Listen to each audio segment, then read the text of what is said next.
அத்தியாயம் 1. வசந்த் கலர் டிவியை திருகிக் கொண்டிருந்தான். திக்கென்று நீல சதுரத்தின் மேல் ஒரு சைனாக்காரி குட்டிகரணம் அடித்தாள். இத பாரா என்றான். பெட்டியின் முன் குந்தி உட்கார்ந்து கொண்டு ஒரு கம்பா கோலாவை உறிஞ்சிக் கொண்டே கமான் சென்யாங் யாங் என்று உற்சாகப்படுத்தினான். அருகில் செக்ஷன் 85 இந்தியன் பீனல் கோடில் ஆழ்ந்திருந்த கணேஷ் நிமிர்ந்து, எங்கடா பிடிச்ச இந்த பொட்டிய என்றான். அது பாஸ், ஏஷியாடுக்காக ஓசி நம்ம ஃப்ரெண்டு காமினி கொடுத்தா. அவளுக்கு டிவி தேவையில்லையா? அவகிட்ட 2 இருக்கே, அதனால சும்மா பொம்மை பார்த்துட்டு தரேன்னு வாங்கிட்டு வந்தேன். இந்த சைனாக்காரி எப்படி ரப்பர்ல வில்லாட்டம் வளையறா பாத்தீங்களா?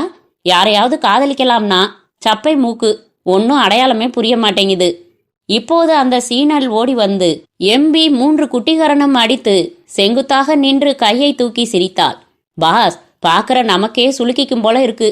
எப்படித்தான் இந்த சைனாக்காரங்க மரப்பாச்சியா அற்புதங்களை சிருஷ்டிச்சு அனுப்பி வைக்கிறாங்களோ தெரியல. பெய்ஜிங்குக்கு பக்கத்துல ஏதாவது ஃபேக்டரி வச்சிருப்பாங்களோ என்னவோ. இத பாத்தியா வசந்த், செக்ஷன் 85 என்ன சொல்லுது? ஒருவன் குடித்திருக்கும் போது தான் செய்யும் காரியத்தின் இயற்கையை அறியாத நிலையில் செய்த குற்றம் குற்றமல்ல. நம்ம துரை குடிச்சிட்டு தானே செஞ்சான் அந்த காரியத்தை. அந்த பொண்ணு பாஸ் பூரா படிங்க, ப்ரொவைடர்னு போட்டு அதுக்கு ஒரு வால் இருக்கும் பாருங்க. அதாவது அவனை மயக்கமுற செய்த பொருள் அவனை அறியாமல் அவனுக்கு கொடுக்கப்பட்டிருக்க வேண்டும். துரை சொந்தமா குடிச்சிட்டு செஞ்சா எந்த ஜட்ஜும் ஒப்புக்க மாட்டாங்க. துரை கேஸ் இப்ப வராது. தலைய தின்னாதீங்க. எல்லா ஜட்ஜும் ஏசியாட் பார்த்துட்டு இருப்பாங்க. பேசாம வாங்க பொட்டிக்கு முன்னால. இந்தியாவில் கலர் டிரான்ஸ்மிஷன் என்ன அருமையா பண்றாங்க பாருங்க. நாம ஒரு பொட்டி வாங்கலாமா? ஏசியாட் முடிஞ்சப்புறம் ஒடிசி நடனம்னு வயசான பாட்டிங்க ஆடிக்கிட்டு இருக்கிறத பார்த்துக்கிட்டு இருக்கணும். 9.9 பாஸ், என்ன ஃபேண்டாஸ்டிக் எக்ஸசைஸ் பாருங்க. நீ இப்ப அதை மூடி வைக்க போறியா இல்லையா? எதுக்கு? இன்னைக்கு கோர்ட்டு உண்டு தெரியுமில்ல. துரை கேஸ் இன்னைக்கு வராது. வெட்டு வைக்கிறீங்களா? சொல்ல முடியாது. செக்ஷன் 85 தவிர என்ன டிஃபென்ஸ் இருக்கு நமக்கு? அஜ்மீர் சிங் வெர்சஸ் ஸ்டேட், பஞ்சாப் லா ரெவ்யூ 330 பாருங்க. எப்படா ஞாபகம் இருக்கு உனக்கு என்றான் கணேஷ் ஆச்சரியத்துடன். 10 நிமிஷம் முன்னாடி தான் பார்த்துக்கிட்டு இருந்தேன். மார்க் பண்ணி வச்சிருக்கேன். கொஞ்ச நாழி தொந்தரவு பண்ணாதீங்க. வாமா கியூக் வான்மின், நீ எப்படி குதிக்கிற பார்க்கலாம். என்ன சிரிக்கிற என்று திரையில் இருந்த சீன பெண்ணுடன் பேசத் தொடங்கினான். பாஸ், பெண்கள் வாலிபால் இறுதியாட்டம் வர என்ன தொந்தரவு செய்யாதீங்க. புதுசா கேஸ் எதுவும் எடுத்துக்காதீங்க. அப்போது டெலிபோன் மணி அடித்தது. கொஞ்சம் சவுண்ட குறை வசந்த் என்று சொல்லி கணேஷ் அதை எடுத்தான். ஹலோ, கணேஷ் இருக்காரா? கணேஷ் தான் பேசுறேன். நீங்க யார் பேசுறது? என் பேர் Sivaprakasam, SP industries managing director. கேள்விப்பட்டிருக்கியா? இல்ல, சொல்லுங்க. கேள்விப்பட்டிருக்கியா என்பதில் உள்ள மரியாதை குறைவை கவனித்தான். உன் உதவி எனக்கு வேணும். ஏய் வசந்த், கொரடா. என்னது? இங்க என் அசிஸ்டண்ட்ட சொல்றேன் சார். சொல்லுங்க, என்ன மாதிரி உதவி? இங்க வாயன் சொல்றேன். இங்கன்னா எங்க? என் வீட்டுக்கு நுங்கம்பாக்கத்துல ரயில்வே குவார்ட்டர்ஸ் பக்கத்துல கோத்தாரி ரோடுன்னு இருக்குமில்ல, அங்க நிம்மதின்னு ஒரு வீடு இருக்கு. சரி சார், சாயங்காலம் வரேன். சாயங்காலமா? இப்ப வர முடியாதா? முடியாது சார், கோர்ட்டுக்கு போகணும். கோர்ட்டுக்கு போறதுக்குள்ள ஒரு முறை வந்துட்டு போயேன். வசந்த், மூடுங்க பாஸ், எத்தனை நேரம் என்றான். மறுமுனை சற்று தயங்குவது போல இருந்தது. சாயங்காலம் வரேன் சார் என்று வைக்க இருந்தவனை, ஹலோ ப்ளீஸ் வைக்காத கணேஷ் என்று அந்த குரல் கெஞ்சியது. நான் உடனே உன்னை பார்க்க வேண்டியது ரொம்ப அவசியம். அதான் வரேன்னு சொன்னேனே. இதை பாருப்பா, டெலிஃபோன்ல சொல்ல வேணாம்னு பார்த்தேன். சொல்லித்தான் ஆகணும் போல இருக்கு. என்னை கொலை செய்ய சதி நடந்துகிட்டு இருக்கு. வசந்த் ஷபாஷ் என்று கைத்தட்டினான். என்ன சொன்னீங்க? கொலை? ஆமா, சதி நடந்துகிட்டு இருக்கு. வசந்த் டிவியை மறந்து நிமிர்ந்தான். எப்படி சொல்றீங்க? நேரா வந்தா எல்லா விபரமும் சொல்றேன் கணேஷ். உன் துணை, உன் பாதுகாப்பு எனக்கு தேவையாயிருக்கு. உன்னை பத்தி நான் கேள்விப்பட்டிருக்கேன். ஓகே, வரேன். எப்ப? உடனே. இப்ப என்ன மணி? 10:30. 11 மணிக்குள்ளார உன்னை எதிர்பார்க்கலாமா? சரி என்று டெலிபோனை வைத்தான். வசந்த் இதற்குள் அவன் அருகில் வந்து நின்றான்.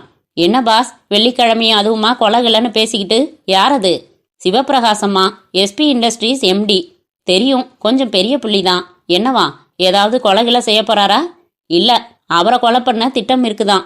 பணக்காரங்க எல்லாருக்குமே இந்த மாதிரி ஒரு பாரநோயா இருக்கும். இல்ல வசந்த், அந்த ஆள் குரல்ல அவசரமும் ஒரு கெஞ்சலும் இருந்தது. போய்தான் பாத்துடலாமே. நான் எதுக்கு? ஏசியாட் என்ன இன்ட்ரெஸ்டிங்கா இருக்கு. அவர் வீட்டுல டிவி இருக்கும், பாத்துக்கலாம் வா. வசந்த் முனகிக்கொண்டே காரை எடுத்தான். காத்து கம்மியா இருக்கு, அடிச்சுக்கிட்டு போயிடலாமா? சரி, சீக்கிரம் என்றான். பெட்ரோல் பங்கில் பையன், குட் மார்னிங் சார் என்றான். வாயா ராஜா, எப்படி இருக்க? ராத்திரி என்ன படம் பார்த்த? வாத்தியார் படம் சார். படம் பேர் என்ன? நம்பியார் கூட 2 கத்தி வச்சுக்கிட்டு சண்டை போடுறாரே அது. அவ்வளவு நீளமா பேரு? எவ்வளோ சார் வைக்கணும்? 20 வைடா போதும் என்றான் கணேஷ். டயரில் காற்று வைத்துவிட்டு அதன் வாய்மேல் எச்சில் வைத்து லீக் இருக்கிறதா என்று பார்த்து கொண்டிருந்த அந்த சிறுவனை அனுதாபத்துடன் பார்த்தான். அடடா, இந்த மாதிரி பெட்ரோல் பங்கு ஆட்டோ பட்டறையில் இருக்கிற சிறுவர்களை யாராவது கணக்கெடுத்திருக்காங்களா தெரியல. டேய் ராஜா, விசில் அடிடா. அவன் நாக்கை கீழுதட்டில் துருத்தி கொண்டு உய் உய் என்று சைனா பஜாரே ஸ்தம்பிக்கும்படி விசில் அடித்தான். ஏசியாடில் விசில் அடிக்கிறதுக்கு ஒரு போட்டி வைக்கணும் பாஸ் என்றான் வசந்த். அந்த அழுக்கு பையனின் தலையை ஆதுரமாக தடவி தந்து நாலனா கொடுத்தான். அவன் தேவையில்லாமல் வசந்துக்கு ரைட் சொல்ல பின்வாங்கி மெயின் ரோடில் சீறினான். அட்ரஸ் என்ன சொன்னாங்க? நுங்கம்பாக்கம், கோத்தாரி ரோடு, நிம்மதின்னு வீட்டுக்கு பேரான். நம்ம நிம்மதி கெட்டு போக போகுதுன்னு நினைக்கிறேன். பங்களா மிக அமைதியாக இருந்தது. வாசலில் பச்சை வேலி அண்மையில் கிராப் வெட்டி கொண்டிருந்தது. 50களில் கட்டப்பட்டிருக்க வேண்டும். பெரிய வீடு, அதிகம் ஆர்கிடெக்சர் பாசாங்குகள் இல்லாமல் பங்களா என்று பார்த்தால் பாமரனும் சொல்லிவிடக்கூடிய அளவுக்கு இருந்தது. வாசலில் வட்டமாக இடம் விரயம் பண்ணப்பட்டு அதில் தாமரை சகிதம் ஒரு குளம் இருந்தது. ஓரத்தில் ஒரு டென்னிஸ் கோர்ட்டு, வேலைக்காரர்களுக்கு தனி வீடுகள், மாமரம், இருட்டு பச்சையில் நிழல் எல்லாம் இருந்தன. வசந்த் போர்ட்டிகோவில் காரை நிறுத்த கணேஷ் இறங்கி கொள்ள, பாஸ் நாய் எதுவும் இருக்குதா பாருங்க என்றான். இல்ல, கொஞ்சம் தள்ளி பார்க் பண்ணிட்டு வா. வாசலில் காத்திருந்தார்கள். காலிங் பெல் எதையும் காணோம். என்று கனைத்து பார்த்தார்கள். கோர்ட்டில் இருந்து காவல்காரன் வந்தான். ஷாப் ஊப்பர் ஹே என்றான். கோன் சாகியே, ஏண்டா இந்திய வச்சுக்கிட்டு உயிரை வாங்குறீங்க? அவரைத்தான், மிஸ்டர் சிவபிரகாசம். டேரோ என்று சொல்லிவிட்டு பின்பக்கத்தில் சென்றான். கணேஷும் வசந்தும் ஒருவரை ஒருவர் பார்த்து கொண்டு தனியே நிற்க வேலைக்கார பெண் வந்து, எஜமான் இன்னும் எழுந்திருக்கலைங்களே என்றாள். பேரென்ன? சொர்ணம். சொர்ணம், கொஞ்சம் முன்னாடி எஜமான் தான் ஃபோன் பண்ணி எங்களை வரவழைச்சிருக்காரு. அவருக்கு தகவல் சொல்லு. மாடியில் இருக்காரு. நான் போகக்கூடாதுங்களே. போகக்கூடியவங்களா யாரையாவது கூப்பிடு. செக்ரட்டரி கூட இல்லைங்களே. இதை பாரு, எனக்கு யாரையும் தெரியாது. பேசாம போய் அவர்கிட்ட தகவல் சொல்லு. நாங்கெல்லாம் போகக்கூடாதுங்க, கோச்சு பாரு. என்னடா இது பேஜாரா போச்சு? நாங்க போகலாமா மாடிக்கு? உங்களை வர சொன்னாருங்களா? ஆமா, 1 மணிக்கு முன்னாடி. அப்ப போங்க. நீங்க போனா ஒருவேளை கோச்சுக்க மாட்டாரு. நாங்க அங்க போகவே கூடாதுங்க, கண்டிப்பா சொல்லியிருக்காரு. அம்மா யாரும் இல்லையா? காந்தா அம்மா நேத்து வந்தாங்க. கேஸா இருக்கும் போல இருக்கு. வாங்க பாஸ், மேல போகலாம். நம்மள ஒருத்தரும் ஹவுஸ் பிரேக்கிங்குக்கு அரெஸ்ட் பண்ண போறதில்ல. வாங்க, இடம் கொஞ்சம் ஸ்பூக்கியா இருக்குது. சட்டுப்புட்டுன்னு வந்த காரியத்தை முடிச்சுட்டு போயிடலாம். Hello mister Sivaprakasam, mister Sivaprakasam என்று சொல்லிக்கொண்டு உள்ளே நுழைந்தான். கணேஷ் கொஞ்சம் தயங்கினான். அதன்பின் தீர்மானித்தவன் போல சரி என்றான். படிகள் நல்ல தேக்கு மரத்தில் இருந்தன. காலடிகளை மழுப்புவதற்கு கார்பெட் போட்டிருந்தாலும் அந்த இடத்து மௌனத்தில் அவர்கள் அடிப்பதிப்பது கேட்கத்தான் கேட்டது. மேலே ஏற அந்த மான் தலை செத்த கண்களுடன் அவர்களை நேராக பார்த்தது. கதவு சாத்தி இருந்தது. உள்ளதா இருக்காரா என்று கீழே சைகை காட்டி கேட்டான் வசந்த். ஆமாங்க. கதவை தட்டி பார்த்தான். கெட்டியான மரக்கதவு. உள்ளே கேட்டிருக்காது. கதவை தள்ளி பார்க்க அது திறந்து கொள்ள உள்ளே சென்றனர். பெரிய ஹால் போல இருந்தது. நடுவே ரத்தின கம்பளம் விரித்து அதன் மேல் மேஜை வைத்து அதன் மேல் புத்தகங்கள் இருந்தன. 4 புறத்திலும் வாசல்கள் தெரிந்தன. சுவர்களில் கண்ணாடி அலமாரிகள். அந்த வாசல்கள் 4 அறைகளுடன் தொடர்பு கொண்டிருப்பதாக தெரிந்தது. ஹாலிலும் யாரும் இல்லை. மிஸ்டர் சிவபிரகாசம்? யாரும் இல்லையா? என்னடா அது, தூங்குறாரா தெரியலையே. இப்பத்தானே டெலிஃபோன் பண்ணாரு. ஹலோ சிவபிரகாசம் சார் என்று அதட்டி கூப்பிட்டு பார்த்தான். அப்போது ஒரு அறைக்குள் டெலிஃபோன் மணி அடிக்க தொடங்கியது. அந்த ரூம் தான் போல இருக்கு. வசந்த் வா. இருவரும் அந்த அறை கதவை திறந்து கொண்டு உள்ளே சென்றார்கள். அந்த அறையும் காலியாக இருந்தது. நிறைய சோஃபாக்கள் போடப்பட்டிருந்தன. டெலிஃபோன் ஓரத்தில் ஒரு இருக்கையின் அருகில் உயரமான படிப்பு விளக்கின் மடியில் இருந்தது. அது இன்னும் தொணத்தொணவென்று அடித்து கொண்டிருக்க வசந்த் அதை எடுக்க போனான். வசந்த் தொடாத. ஏன் பாஸ்? கீழே பாரு. கீழே சிவபிரகாசம் கிடந்தார். முன்னெற்றியில் ரத்தம் பிளந்திருந்தது. வாய் திறந்திருந்தது. ஒரு கை பாதி உயர்ந்திருந்தது. வசந்த் உடலுக்கு அருகே சென்று குனிந்து பார்த்தான். போயிட்டார்னு நினைக்கிறேன். ஹலோ மிஸ்டர் சிவபிரகாசம், அதானே உங்க பேரு? திடமான ஆசாமி இல்லை என்பது தெரிந்தது. நிறுத்தி வைத்தால் 5.2 அல்லது 5.3 தான் இருப்பார். பைஜாமா போட்டிருந்தார். அதற்கேற்ப சட்டையும் பட்டை பட்டையாக இருந்தது. அதன் பட்டன் திறந்திருந்தது. நெற்றி ரத்தம் உறைந்திருந்தது. இறந்திருந்தார். வாய் திறந்திருந்தார். கணேஷ், மாட்டிக்கிட்டோம் வசந்த் என்றான். என்ன பாஸ், அதுக்குள்ளே கொலை விழுந்துருச்சு. கொஞ்ச நேரம் அவர் கூட பேசிக்கிட்டு இருப்போம்னு யோசிச்சேன். இந்த டெலிஃபோனை என்ன செய்யறது? அடிச்சுக்கிட்டே இருக்கே. அடிக்கட்டும் பாஸ், போயிடலாம். எங்க? வீட்டுக்கு அல்லது கோர்ட்டுக்கு? Don't be chilli. போலீஸுக்கு தகவல் சொல்லாம நாம இந்த இடத்த விட்டு நகரக்கூடாது. ஃபோன் நின்னு போச்சு. ஃபோன் பண்ணிடவா? கூடாது, வேற ஏதாவது ஃபோன்ல இருந்து தான் பண்ணணும். இதுல பிரின்ஸ் இருக்கும். இப்பதான் டெலிஃபோன் பண்ணாரு. எத்தனை மணிக்கு? 10:30. மணி 11:30. போன 1 மணி நேரத்துல யாரோ வந்து கொலை செஞ்சுட்டு போயிருக்காங்க. முன்மண்டையில அடி பாருங்க, ரத்தம் உறைஞ்சிருக்கு. வசந்த், நீ வெளியே போய் அருகாமையில ஏதாவது ஃபோன் இருந்தா போலீஸுக்கு தகவல் கொடுத்துரு. உடனே வர சொல்லிரு. அது வரைக்கும் நான் காவல் காத்துக்கிட்டு இருக்கேன். வேலைக்காரங்களுக்கு விவரம் சொல்லணுமா? செத்து போறதுக்கு ஹிந்தில என்ன பாஸ்? அவங்க யாருக்கும் நீ சொல்ல வேணாம். சீக்கிரம் போய் போலீஸுக்கு தகவல் சொல்லிட்டு வா. அவன் சென்றதும் கணேஷ் அறையை சுற்றிலும் பார்த்தான். விசாலமான அறைதான். சற்று விலகி கொண்டு கீழே கிடந்தவரை தன் பார்வையிலிருந்து நீக்கி கொண்டான். அவனுக்கு சற்று கலக்கமாக இருந்தது. இந்த அதிர்ச்சிக்கு அவன் தயாராக வரவில்லை. ஏதோ கூப்பிட்டார். என்ன விஷயம் என்று விசாரிக்கலாம் என்றுதான் வந்தான். மரணம் இத்தனை அருகில் இருக்கும்போது கூப்பிட்டிருக்கிறார். அந்த குரலை ஞாபகப்படுத்தி கொண்டான். 11 மணிக்குள்ள வந்துருவியா? கொஞ்சம் லேட்டாகிவிட்டது. பெட்ரோல் பங்குக்கு போய் காற்று அடித்து கொண்டதில், டிராபிக்கில் மாட்டிக்கொண்டதில், வீட்டில் கொஞ்சம் தேடினதில் எல்லாம் சேர்ந்து அவர் விதி முந்திக் கொண்டு விட்டது. என்ன செய்தார் இவர்? இந்த மாதிரி முடிவை எய்துவதற்கு யார் இவர்? சரியாக ஞாபகம் இல்லை. போலீஸ் வரட்டும். வந்தவுடன் விஷயத்தை சொல்லிவிட்டு விலகிக் கொள்வதுதான் உசிதம். இதில் இறங்க வேண்டாம். போலீஸ் கவலைப்பட்டு கொள்ளட்டும். ஒருவேளை என்னை சந்தேகிப்பார்களோ? சச்ச, 10:30 மணிக்கு ஃபோன் பண்ணியிருக்கிறார். சென்ற 1 மணி நேரத்தில் யார் யார் வந்தார்கள் என்று விசாரிக்க வேண்டும். விசாரிக்கட்டும், அவர்கள் விசாரிக்கட்டும். இந்த கவலையெல்லாம் நமக்கு எதற்கு? போலீஸ் பார்த்து கொள்ளும். அலமாரியில் உள்ள புத்தகங்களை பார்த்தான். அமெரிக்க தலையணை வகை புத்தகங்களாக இருந்தன. நடுவே principles of inheritance and succession கொஞ்சம் உறுத்தியது. அலங்கார அலமாரியில் பாரிஸ் நகரத்து ஈஃபில் டவர் பொம்மை நின்று கொண்டிருந்தது. அதன் அருகில் ஒரு டேப் டெக் மஞ்சள் துணியில் மூடி வைக்கப்பட்டிருந்தது. சில கேசட் டேப்புகள் இருந்தன. அவற்றின் முதுகுகளிலிருந்து பக்தி பாடல்கள் என்று தெரிந்தது. டெலிபோன் மேஜை அருகில் ஒரு காகிதம் பாதி எழுதி முடிக்கப்படாமல் காத்திருந்தது. டியர் காந்தா, இந்த கேஸில் நான் தலையிடக்கூடாது. போலீஸுக்கு அதிகம் கஷ்டம் இருக்காது. இறந்த சமயம் சரியாக 10:30 மணிக்கு மேல். 10:30க்கு என்னுடன் பேசியிருக்கிறார். அதன்பின் வந்தவர்கள் யார் யார் என்று தீர விசாரித்தால் கண்டுபிடித்து விடலாம். அவர்களுடைய கைரேகைகள் இருக்கலாம். கொலைதான் இது. ஒரு சதியை பற்றி சொன்னார். 2-3 பேர் வேலையாக இருக்கலாம்.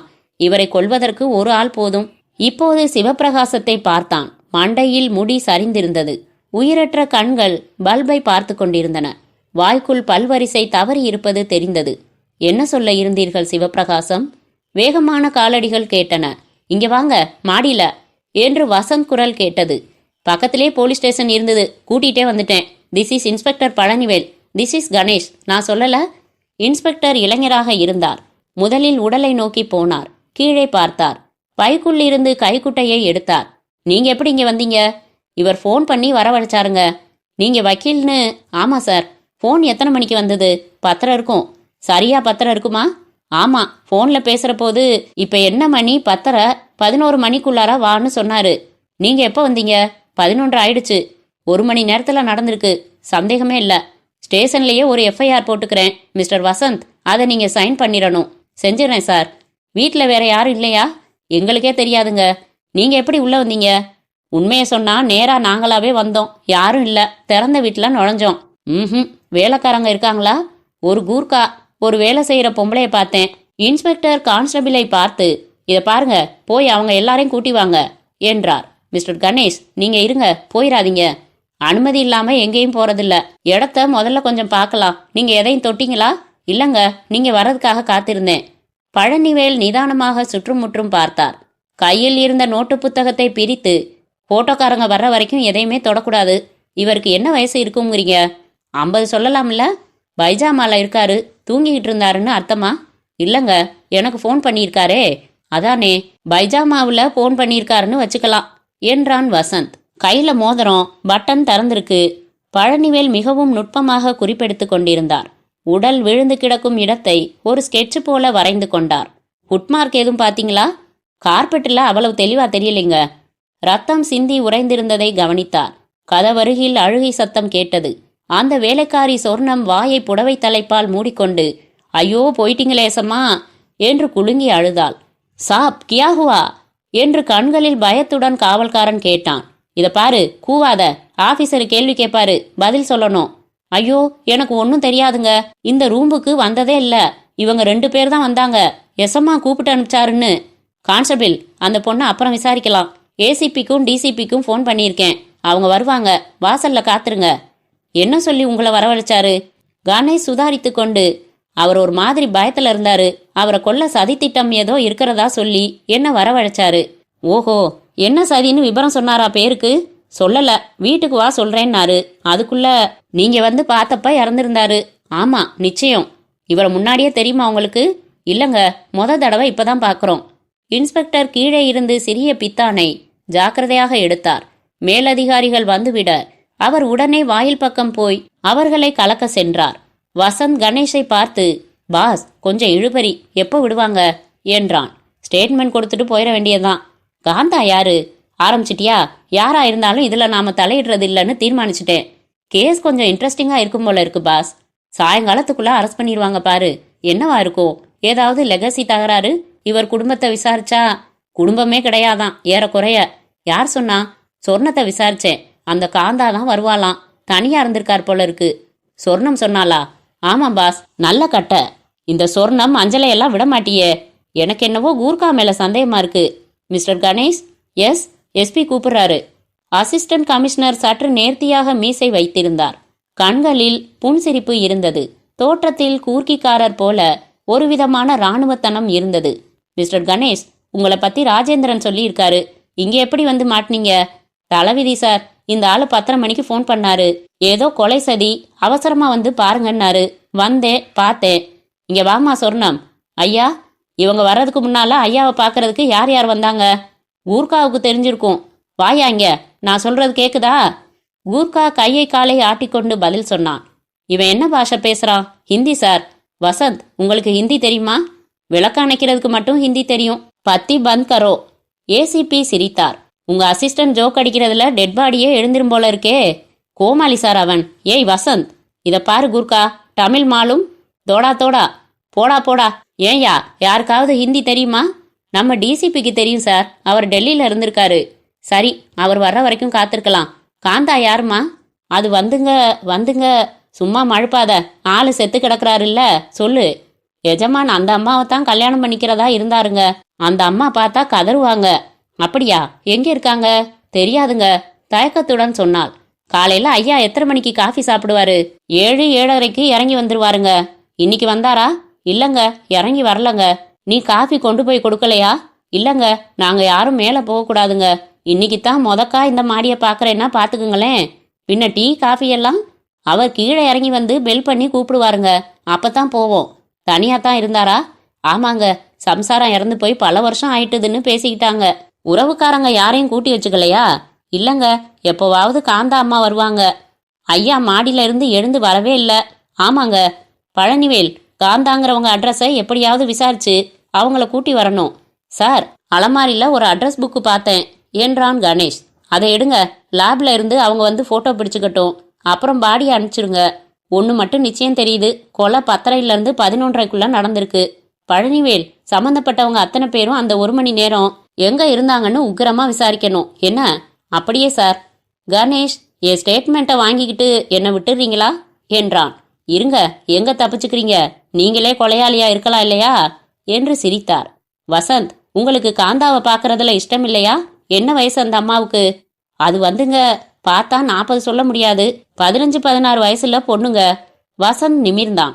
பாஸ், சார் ரொம்ப ரொம்ப கேட்குறாரு. இருந்துட்டு தான் போகலாமே என்றான். கணேஷ், டோன்ட் பி விக்கெட் என்றான். பழனிவேல் அந்த அட்ரஸ் புத்தகத்தை பார்த்து கொண்டு, டெலிஃபோன் நம்பர் இருக்கு சார் என்றார். யாருது? காந்தா. ஃபோன் பண்ணி பாருங்க. இந்த ஃபோனை டெஸ்ட் பண்ணியாச்சா? இல்லைங்க.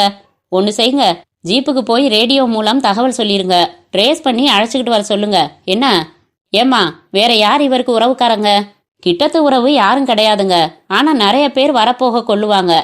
போட்டோக்காரர்கள் வந்ததும் கணேஷ் அந்த இடத்தை விட்டு வெளியே வந்து வீட்டு வாசலில் ஃபியட் காரின் அருகில் வந்து நின்று கொண்டான்.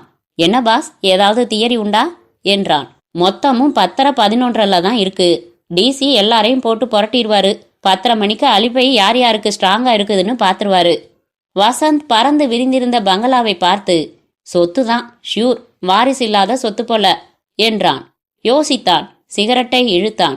அதன் நெருப்பை பார்த்து கொண்டு, நான் ஒரு ஆங்கிள் சொல்றேன். காந்தாவை இவர் கல்யாணம் செஞ்சுக்கிட்டு சொத்தை அவ பேர்ல எழுதி வைக்கிறதுக்கு இருந்தாருன்னு வச்சுக்கங்க. அது உறவுக்காரங்களுக்கு பிடிக்கல. எப்படி? காந்தாவை சந்திக்கிறதுக்கு முன்னாடியே கதை கட்டாத. இதோ சந்திக்கத்தான் போறோம். ஒரு போலீஸ் ஜீப் வந்து நிற்க அதிலிருந்து ஒரு பெண்மணி இறங்குவதை இருவரும் கவனித்தார்கள். அவள் ஸ்லீவ்லெஸ் அணிந்திருந்தாள். தலை பாப் பண்ணப்பட்டு நல்ல நிறமாக இருந்தாள். கண்களை பெரிய கருப்பு கண்ணாடி மறைத்திருந்தது. தலைமேல் புடவையை மூடிக்கொண்டு உள்ளே வேகமாக சென்றாள். மெலிய மஞ்சள் நிறத்தில் சில்க் புடவை கட்டியிருந்தாள். என்ன சொல்ற? ஐயா கதிரு அம்மா குதிருன்னு அவர் சைஸுக்கு கொஞ்சம் ஜாஸ்தியாவே பொம்பளை. அதை நான் சொல்லலடா. அம்மா வருத்தத்தில் இருக்காங்களா? சொல்ல முடியாது. கருப்பு கண்ணாடி. ஓ, ஹியர் கம்ஸ் டிசி. வாங்க உள்ள போகலாம். இல்ல, நம்மளை கூப்பிட்டா போகலாம். இங்கே இரு. கொஞ்ச நேரத்தில் கணேஷ் எதிர்பார்த்தபடி டிசி அவனை கூப்பிட்டார். உள்ளே சென்றபோது காந்தா ஒரு ஓரத்தில் தலையை பிடித்து கொண்டு நின்று கொண்டிருந்தாள். கைப்பையில் இருந்து காகித கைக்குட்டைகளை எடுத்து மூக்கு சிந்தி கொண்டிருந்தாள். டிசி அவளை, நீங்க இன்னைக்கு காலையில 10 மணில இருந்து எங்க இருந்தீங்கன்னு சொல்ல முடியுமா என்று கேட்டார். அவள் நிமிர்ந்து பார்த்து, என்ன சந்தேகிக்கிறீங்களா என்றாள் ஆச்சரியத்துடன். நாங்க இன்னும் யாரையும் சந்தேகிக்கல, கேள்வி கேட்டுக்கிட்டு இருக்கோம். மௌனமாக இருந்தாள். யோசித்தாள். இவரை நான் கல்யாணம் செஞ்சுக்க இருந்தேன் சார் என்றாள் திடீரென்று. அப்படியா? ரெஜிஸ்டர் ஆபீஸ்ல டேட்டெல்லாம் கேட்டு வாங்கிக்கிட்டோம். அப்படியா? இவரை நான் கொன்னதான் நினைச்சிங்கன்னா அதை போல அபத்தம் இருக்க முடியாது. Don't jump. நாங்க அந்த மாதிரி ஏதாவது சொன்னோமா? நீங்களே ஏன் கற்பனை பண்ணிக்கிறீங்க? கேள்வி கேட்குற விதத்தை பார்த்தா அப்படி இருக்குது. இவர் உயிரோட இருக்கிறதுல தான் எனக்கு இன்ட்ரெஸ்ட் இருக்க முடியும். இவர் என்னை கல்யாணம் பண்ணிக்கிட்ட அப்புறம்தான் எனக்கு இவர் சொத்துல ஏதாவது கிடைக்கும். ரொம்ப கோச்சுக்கிறீங்க. நாங்க என்ன கேட்டோம்? 10 மணில இருந்து எங்க இருந்தீங்கன்னு தானே. அதுக்கு பதில் சொல்லிட்டு போங்களே. 10 மணிக்கு நான் ஸ்கூல்ல இருந்தேன். எந்த ஸ்கூல்? ஹோலி கிராஸ். அங்க நான் பிரின்சிபல். அங்க நீங்க இருந்ததுக்கு சாட்சியங்கள் இருக்கும் இல்லையா? நிச்சயம். ஆபீஸ்ல கேளுங்க. அங்க உட்கார்ந்திருந்த கிளர்க்குகளை கேளுங்க, பியூனை கேளுங்க, நான் கிளாஸ் எடுத்த மாணவிகளை கேளுங்க, யாரை வேணா கேளுங்க. Very good. அதுதான் எங்களுக்கு தேவையான விவரம். நீங்க என்ன சந்தேகிச்சு நேரத்தை வேஸ்ட் பண்றதை விட எங்க கல்யாணத்துல கொஞ்சம் கூட விருப்பம் இல்லாத இவருடைய உறவுக்காரங்க 4 பேர் இருக்காங்க. அவங்க எங்க இருந்தாங்கன்னு கேளுங்க.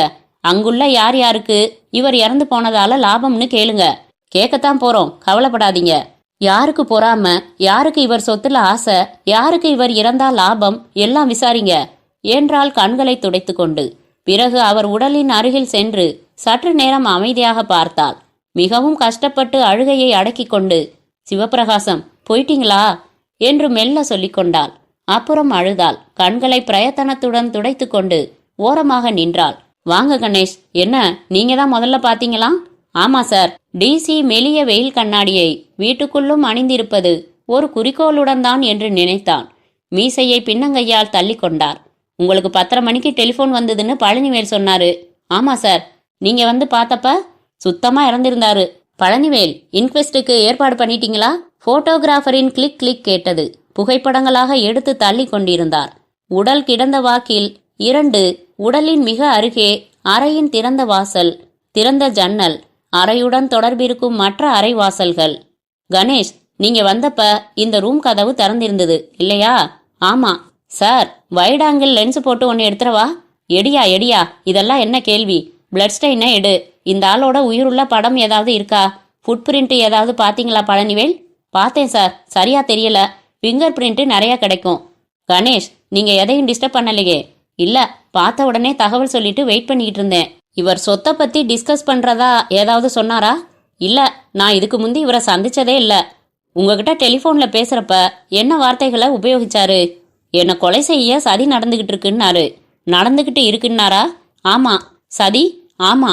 சதின்னா 4-5 ஆள் வேணும் இல்லையா? வசந்த், சதின்னா என்னைய அர்த்தம்? வஞ்சனைன்னு சொல்லலாம் சார். சதின்னா ரோஹிணி, தாள ஒத்து, வட்டம், சீக்கிரம்னு எத்தனையோ அர்த்தம் இருக்கு சார். சரியா போச்சு, பொண்ணை போய் கேட்டேன் பாரு. சதினா 2-3 ஆளு செய்யறதுன்னு சொல்லிட முடியாது. சதிகாரன்னு ஒருமை கூட வருது இல்லையா? இந்த ஆளுக்கு உறவுக்காரங்க 4 பேர் இருக்காங்க. 4 பேரும் இவருடைய லிமிடெட் கம்பெனியில டைரக்டர் சார் என்றாள் காந்தா. அப்படியா? 4 பேரும் எங்க இருந்தாங்கன்னு விசாரிச்சுட்டா போகுது. எல்லாரும் வருவாங்க பாருங்க. கம்பெனிக்கு தகவல் போகலையா? போயிருக்குது. அருணாச்சலம், அருண்னு கூப்பிடுவாங்க. அவரை முதல்ல விசாரிங்க. அவருக்கு தான் ரொம்ப கோபம். எதுல? பெரியவர் என்ன கல்யாணம் செய்துக்க தீர்மானிச்சதுல. எங்கய்யா அந்த கூர்க்கா? இதராவோ சாப் ஆனேக்கே பகலே கோயி இதர் ஆயாத்தா? ஹான் சாப். கோன் ஆயாத்தா? அருண் சாப் ஆயாத்தே. கப்? கரீஸ் 10, 10:30 பஜே. டிசி மற்ற அதிகாரிகளை பார்த்தார். ஏன்யா எல்லாரும் சும்மா உட்காந்துட்டு இருக்கீங்க? போய் அந்த ஆளை கூட்டிகிட்டு வாங்கய்யா. யார? 10:30 மணிக்கு அந்த அருண் இங்க வந்தாராம். என்னையா கேஸ் நடத்துறீங்க? முதல்ல அந்த ஆளை விசாரிக்காம. சார், இவன் கூட ஹிந்தி பேச ஆள் இல்ல. பாழா போச்சு. ஓடுங்க ஓடுங்க முதல்ல. கணேஷை பார்த்தார். ஆல்ரைட் கணேஷ், நீங்க போகலாம். பழனிவேல், இவர் சொன்ன விவரங்களை எல்லாம் நோட் பண்ணி வச்சுக்கிட்டீங்கல்ல? சரி, போயிட்டு வாங்க. ரொம்ப தேங்க்ஸ். உங்களை மறுபடி தேவை இருந்தா டிஸ்டர்ப் பண்றோம். You did a good thing reporting to us immediately. Ganesh சற்று தயங்கிவிட்டு, வா வசந்த், போகலாம் என்றான். காந்தா தன் நகங்களை பார்த்து கொண்டு இருந்தது சற்று வினோதமாக இருந்தது. காரில் ஏறிக்கொண்டதும், பாஸ் என்ன அப்படி கழட்டி விட்டுட்டாரு? சால்வ் பண்ணிட்டாங்களே, அந்த ஆளாத்தான் இருக்கும். ரொம்ப சிம்பிள் கேஸ் இது. என்ன சிம்பிள்ங்கிறீங்க? பெரியவர் அம்மாவை கல்யாணம் செய்துக்கிறது 4 உறவுக்காரங்களுக்கும் பிடிக்கல. தீர்த்து கட்டிட்டாங்க. சதி பண்ணி 4 பேரோ 3 பேரோ 2 பேரோ. என்ன உளறீங்க பாஸ்? ஏன், கொலை பண்ண வரவன் கூர்க்கா பார்க்கும்படியா பட்ட பகல்ல வந்துட்டு போவான்?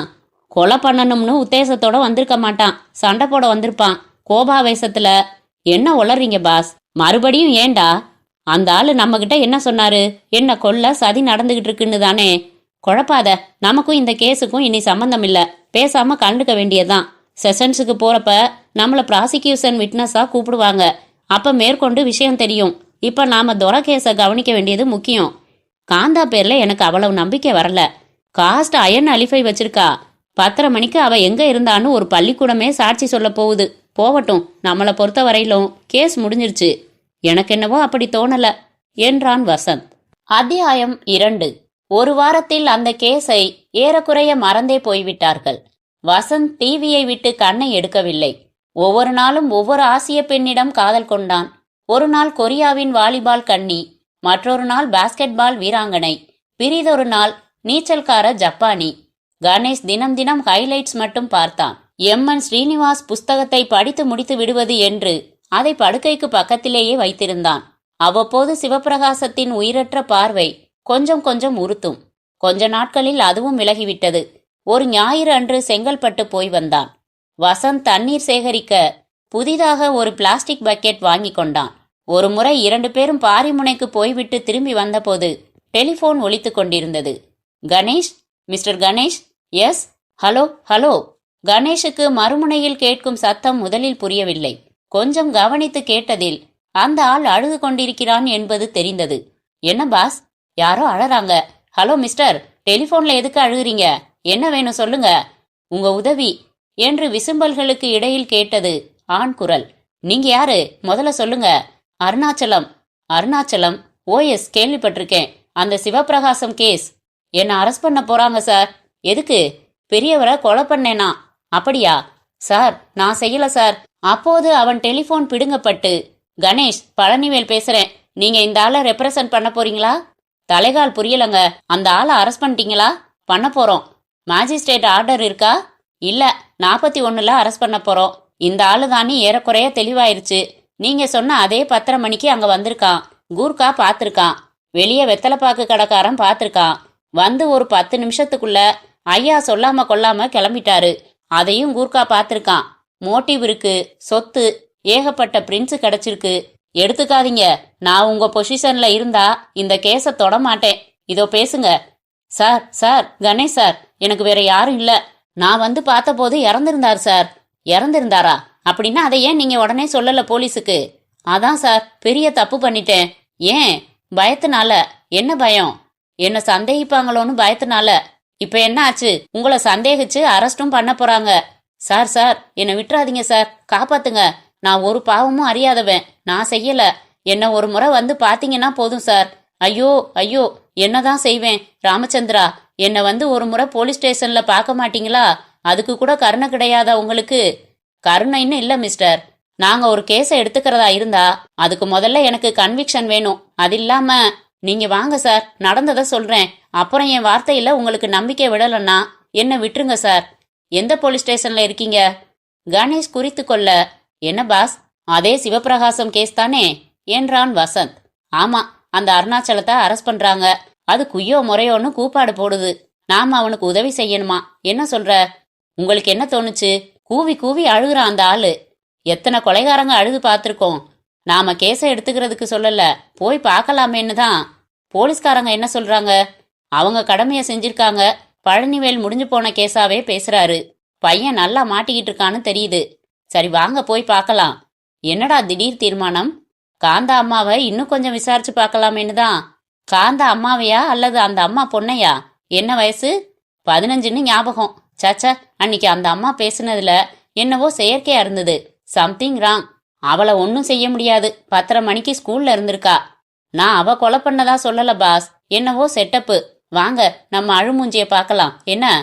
காவல் நிலையம் அமைதியாக இருந்தது, அருணாச்சலத்தின் அழுகுரலை தவிர.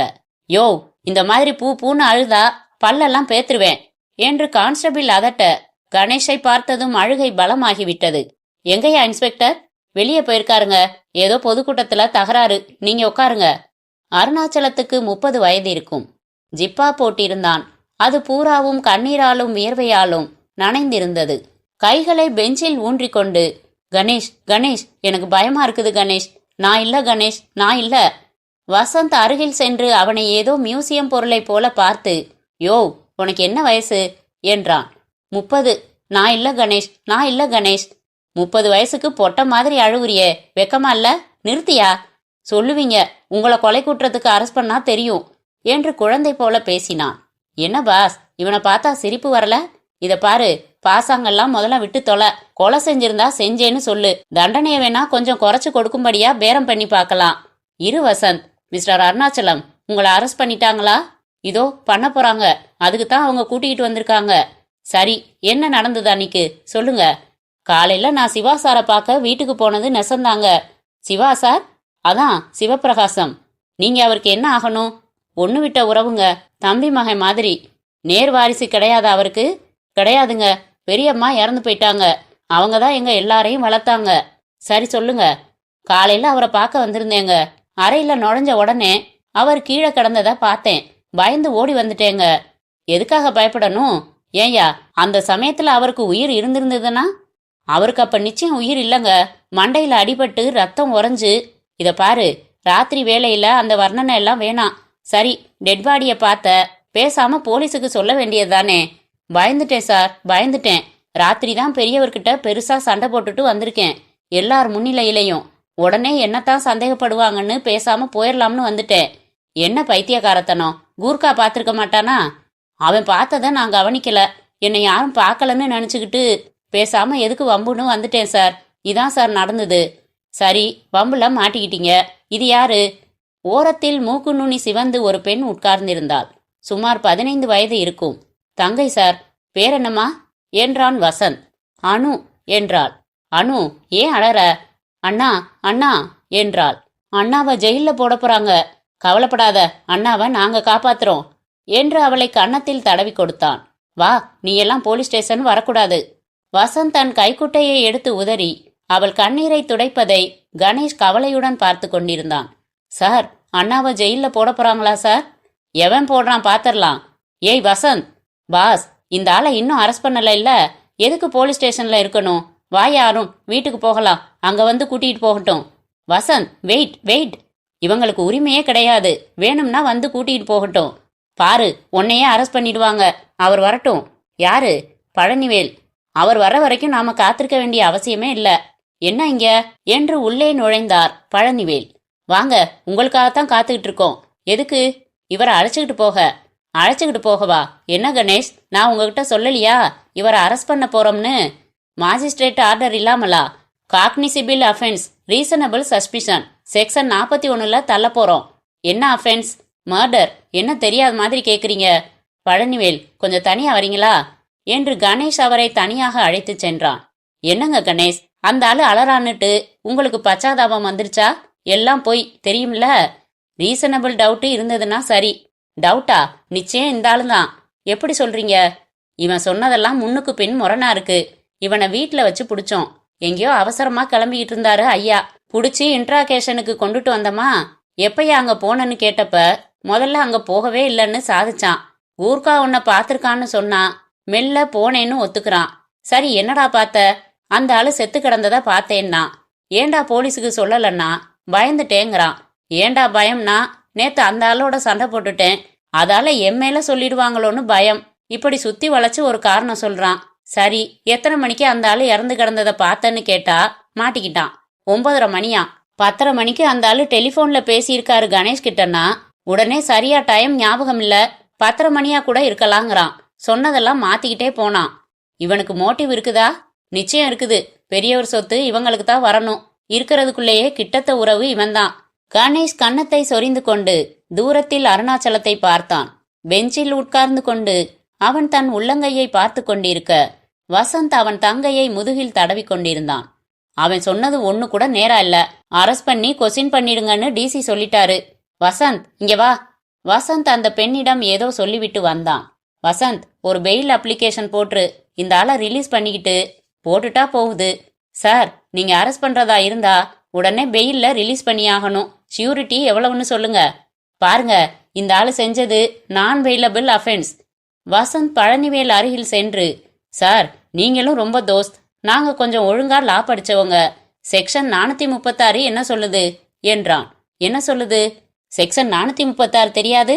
உங்களுக்கெல்லாம் பழைய செக்ஷன் தான் சொல்லி தந்திருப்பாங்க இல்ல? பழைய செக்ஷன் 496. அது ஒரு ஆளை other than a person accused of non bailable அஃபென்ஸ்ன்னு தான் சொல்லுது.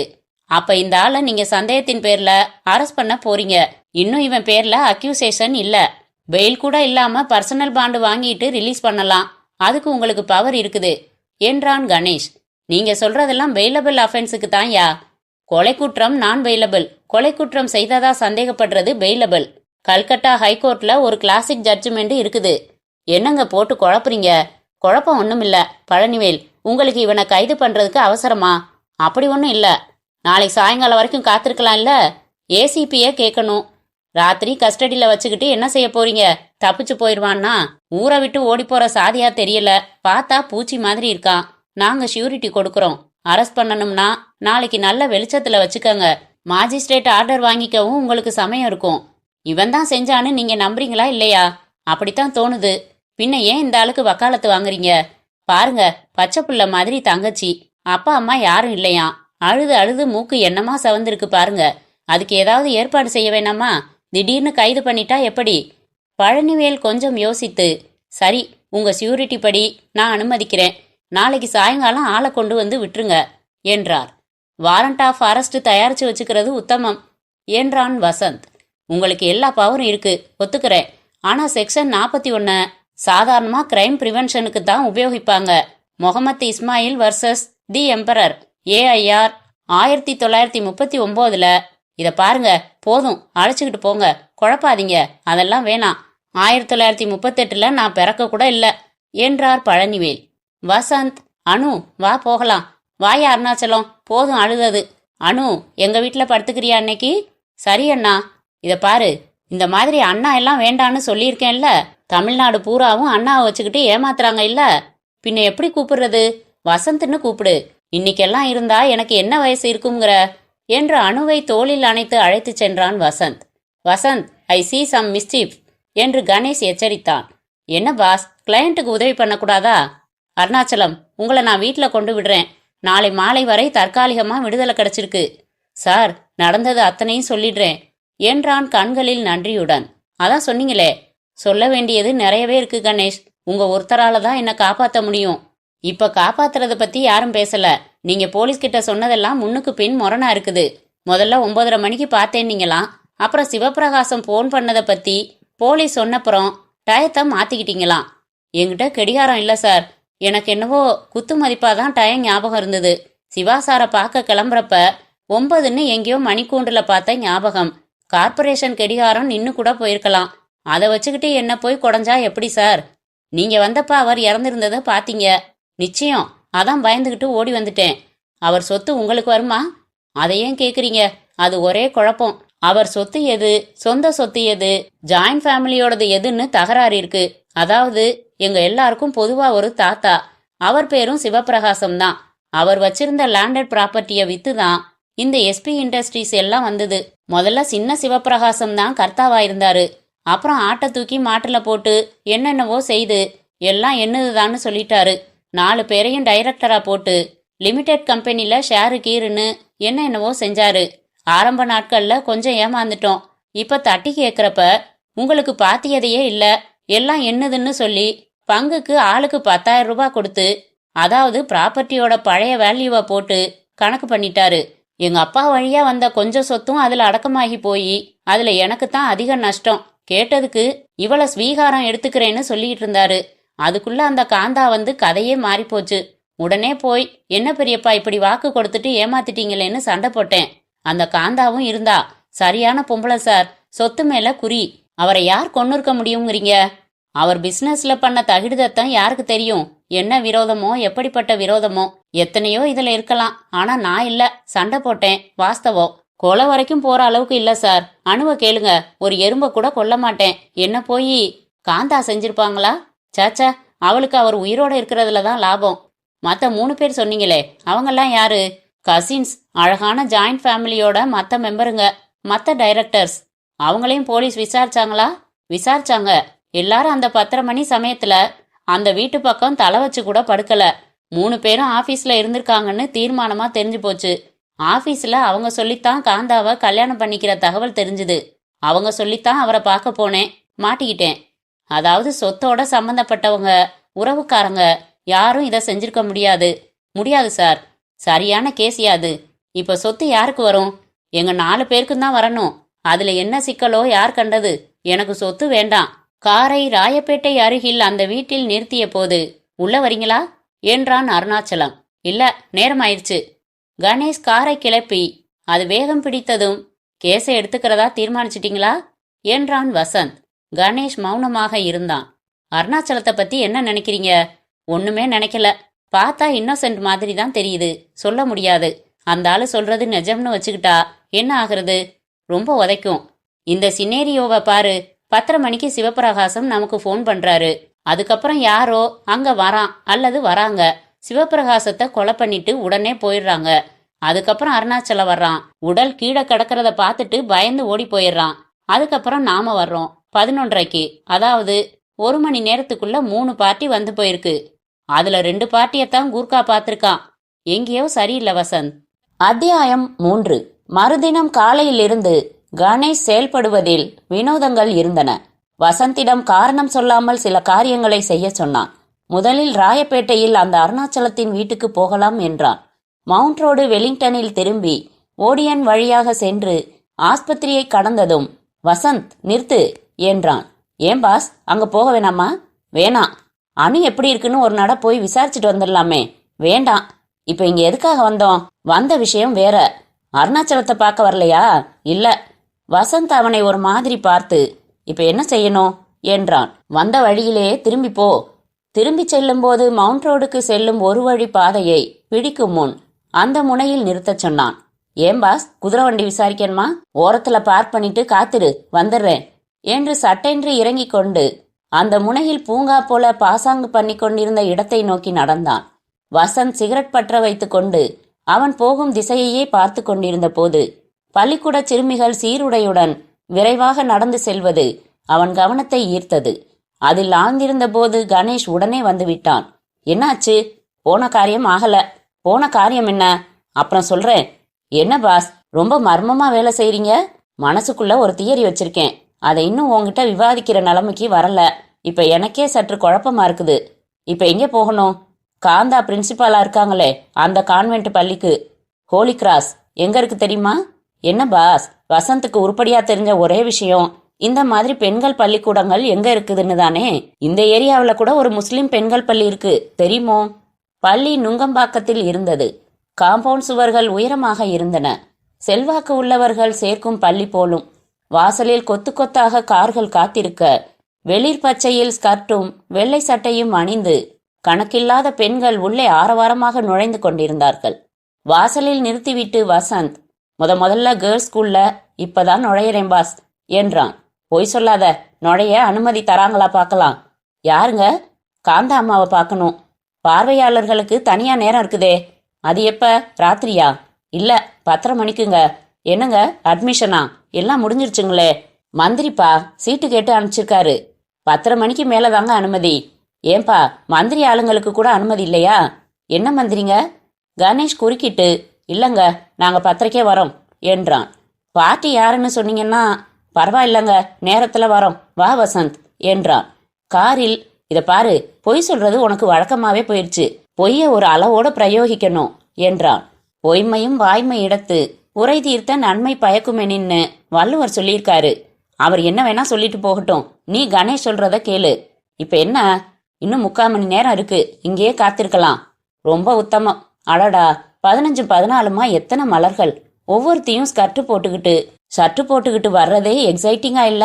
அதை பாருங்க, அந்த பொண்ணு நிச்சயம் பாஸ்கெட் பால் ஆடும். வசந்த் என்று அதட்டினான். சாரி, நீங்க பாட்டுக்கு ஏதாவது புஸ்தகத்தை வச்சு படிச்சுக்கிட்டு இருங்க. 10:30 மணிக்கு அவர்கள் உள்ளே போய் மரநிழலில் காரை நிறுத்தினார்கள். எல்லா பெண்களும் எங்கே என்பது போல அந்த இடம் முற்றிலும் அமைதியாக இருந்தது. ஒரு நட பாத்ரூமை எட்டி பார்த்துட்டு வந்துடணும். பெண்கள் பள்ளியில பாத்ரூம்ல என்னவெல்லாம் எழுதியிருப்பாங்கன்னு என் ஃப்ரெண்டு ரிசர்ச் பண்ணிட்டு இருக்கான். பிரின்சிபாலின் அறைமுகப்பில் உட்கார்ந்திருந்த மலையாள பெண் அவர்களை சந்தேகத்துடன் பார்த்து, is it admission? No, something personal.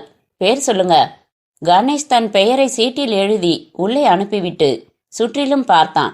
அலமாரி முழுவதும் பள்ளிக்கு கிடைத்த கேடயங்கள் நெருக்கமாக அடுக்கி வைக்கப்பட்டிருந்தன. சுவரில் காமராஜ் ஏதோ ஒரு கட்டடத்துக்கு அடிக்கல் நாட்டிக் கொண்டிருந்தார். நேரு ஒரு சில குழந்தைகள் தோளில் கை போட்டுக்கொண்டு உற்சாகமாக உள்ளே நுழைந்து கொண்டிருந்தார். கரும்பலகையில் அறிவிப்புகள், அன்றைய பொன்மொழி எல்லாம் எழுதியிருக்க, யாருக்கோ சமயம் இருந்து ரோஜா ரோஜாவாக அலங்காரம் வேறு வரைந்திருந்தது. கண்ணாடி போட்டு பூட்டிய பலகைக்குள் ஆசிரியைகளின் டியூட்டி டைம் டேபிள் இருந்தது. கணேஷ் அதை சற்று கூர்மையாக பார்த்தான். வசந்த், என்னைக்கு அந்த சம்பவம் நிகழ்ந்தது? 10ஆம் தேதின்னு நினைக்கிறேன் பாஸ். ஏன், சரியா கிழமை பார்த்து அன்னைக்கு காந்தாவுக்கு என்ன கிளாஸ் இருந்ததுன்னு இதுல பாத்துரு என்று தாழ்வாக சொன்னான். உங்களை கூப்பிடுறாங்க. இருவரும் உள்ளே சென்றார்கள். நீங்களா? இஎம் செக்ரட்டரியேட்ல ஒரு கணேஷ் இருக்காரு, அவர்தான்னு நினைச்சேன். அவள் முகம் சற்று கடுமையாகியது. என்ன வேணும் உங்களுக்கு? போலீஸுக்கு எல்லாம் சொல்லியாச்சு, எத்தனையோ கேள்விகள் கேட்டாச்சு. எனக்கு அந்த சம்பவத்தை மறக்க விட மாட்டீங்க போல இருக்கே. நாங்க போலீஸ் இல்லைங்க, மிஸ்டர் அருணாச்சலம் சார்பா வந்திருக்கோம். அருணாச்சலம் தான் அதை செஞ்சிருப்பான். எப்படி அவ்வளவு நிச்சயமா சொல்றீங்க?